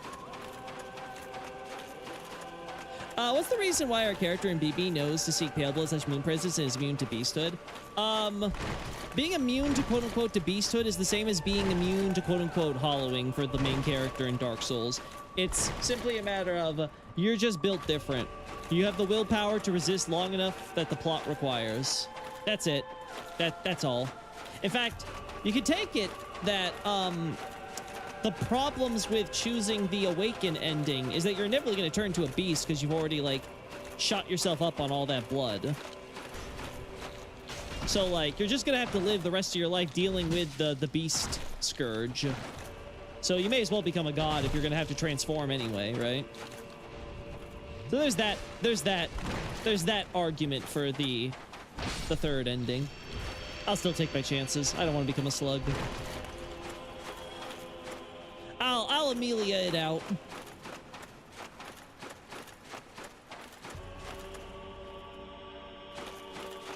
Anyway, so in terms of like why do we know to seek Pale Blood? This is something I actually had written out for Blood's Beginning before my hard drive crashed and I lost that thing. I will never get over that. God, my literally chat. I don't care what you think my best analysis has ever been. It has 100% was Blood's Beginning, and I will never ever be able to make an analysis as great as that thing was. I dread the day I have to return and try to recreate even a fraction of the greatness that was Blood's Beginning. It truly was like divine inspiration when I finally had it all done at. And okay, enough of me molding over this. The idea with us knowing the whole seek the Pale Blood is presumably because there's someone with knowledge. There we go. Someone with the knowledge of the events of the Healing Church, the event of the relation of the like has to be an inner circle type person who ran away and fled all the way out west, got mixed up in crime, which kind of makes sense because you're kind of running away to a kind of random town or whatever with like nothing to your name really, then yeah, you're probably going to end up falling into like a criminal life, right? So much like many of our backgrounds still. But the point is like, you know, you kind of end up in this, they end up in the same crowd as you. You guys are kind of like, you know, powing around. Then later, something, the law, another gang, I don't know, like, you know, you can come up with your specific backstory you want. Ends up getting kind of caught up in a big mess. Your buddy ends up dying, but not before telling you that you need to head to Yharnam and make sure to seek Pale Blood and complete the hunt. Right? Because that's what it says, transcend the hunt. What it really means is to bring it full circle, make it whole, to complete it, that type of thing. So the idea is like, okay, you gotta bring the hunt to Flora, essentially. And then the guy dies, so he doesn't explain further. But you, as a good, I don't know, I guess friend, acquaintance, you decide you are going to inherit the will of this person. And you will then go on, I guess to go with the localizations term, you will honor the echo of him or whatever. Anyway, and you will go, you know, you'll escape the authorities and stuff. You'll put on your hood and your little cloak thing, right? You'll try to duck in, you know, go through the night or whatever. Try to make sure you don't get caught and captured. Before you make it all the way to Yharnam, you go over to inquire at the local clinic about what exactly is this pale blood and where you could find it so you can fulfill your buddy's request. And then the story of the game begins.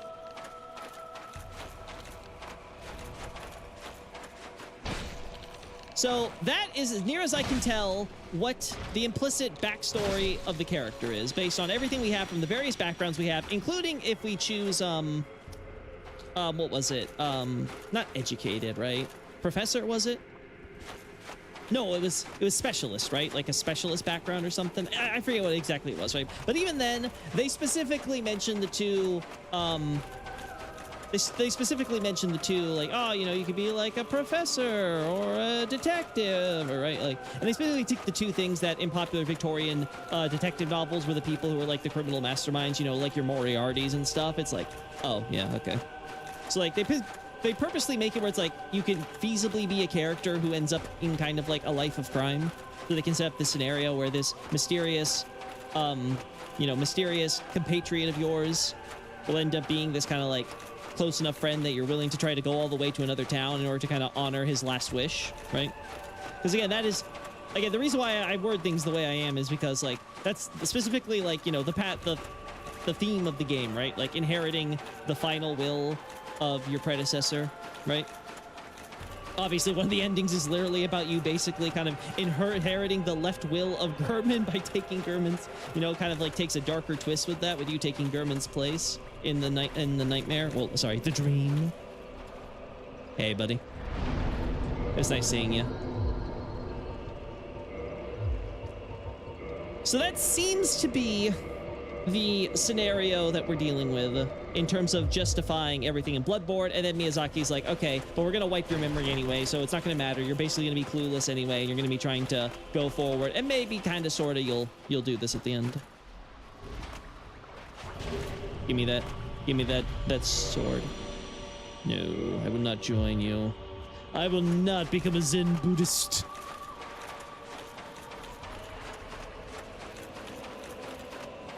The skull is so mysterious. I wish I knew what it could mean. I cover all this in my book. But like the skull, and as I said earlier, just in this stream, the skull is just another generic indicator to kind of help you bridge the gap between dragons and evolved man, right?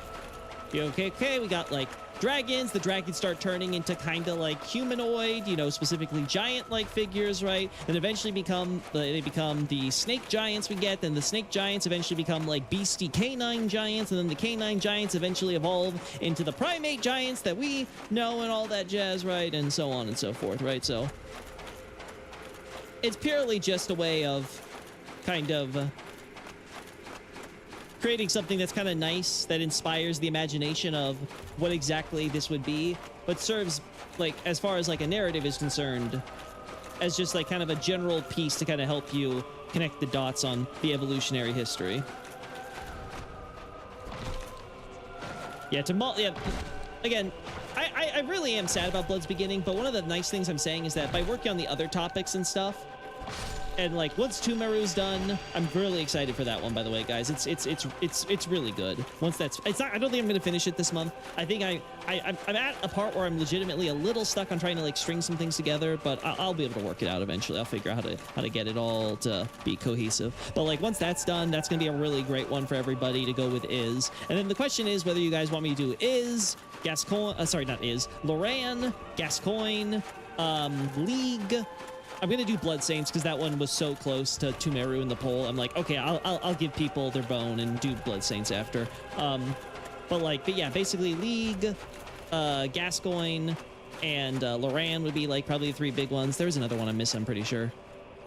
That has to be, yeah. Well, I also have like, you know, there's also like quote unquote beasts and great ones, which I haven't decided if I'm gonna make that part of the new Blood's beginning or if I'm going to cut that out. It depends on like how Depends on how in depth I can expand upon it. Whoop.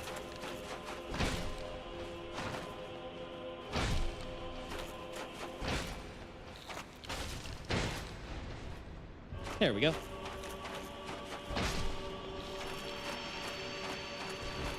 Man, I stand by what I said. I miss when we had truly. It wasn't just, oh, it's a giant crab. It's like, it's a clam. Well, whatever this thing is, that's not a clam. That's not a bivalve that I'm familiar with.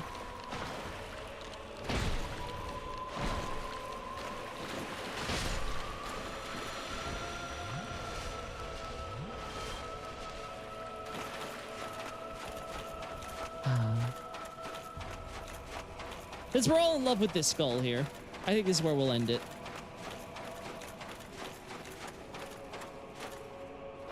My friend, got the bit of draconic little fangs here. The bit of the cresty horns. I like to imagine that the Oni in the Far East look something like this, you know? Obviously, maybe a little smaller, though who knows, you know? Maybe those Oni are just that big.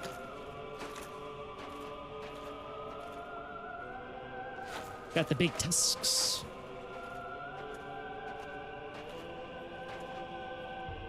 Yep. Well, chat. Realism give me whimsy. Well, again, the game gives you the whimsy, right? Again, the reality is that a lot, at least I can't speak for Elden Ring, of course, but the reality is that From Software's titles up until Elden Ring, they've always been very ultimately mundane worlds. But when you take away the exposition to explain the mundaneness of the rules and the mechanics and all that stuff, right? And you have to discover it for yourself. That's what makes it whimsical, right? I think that's very much true for real life, right? Life can be fairly mundane when you know everything about how it works, but it's that mystery, right? It's that unknown factor. That's what makes life so magical. Anyhow, I have been enjoying being able to play this game again, right? On New Game Plus, right? Who knows? Maybe in the future we'll do like new playthroughs just to kind of like, you know, mix things up or whatever, but it'll definitely have to be one of those where I'm like, I'm feeling it, right? Because I have so many other games I need to catch up on and doing things for, right? And let's not forget, there's Night Rain. I'm really looking forward to seeing how Artorias plays in Night Rain compared to how we just experienced it here, right?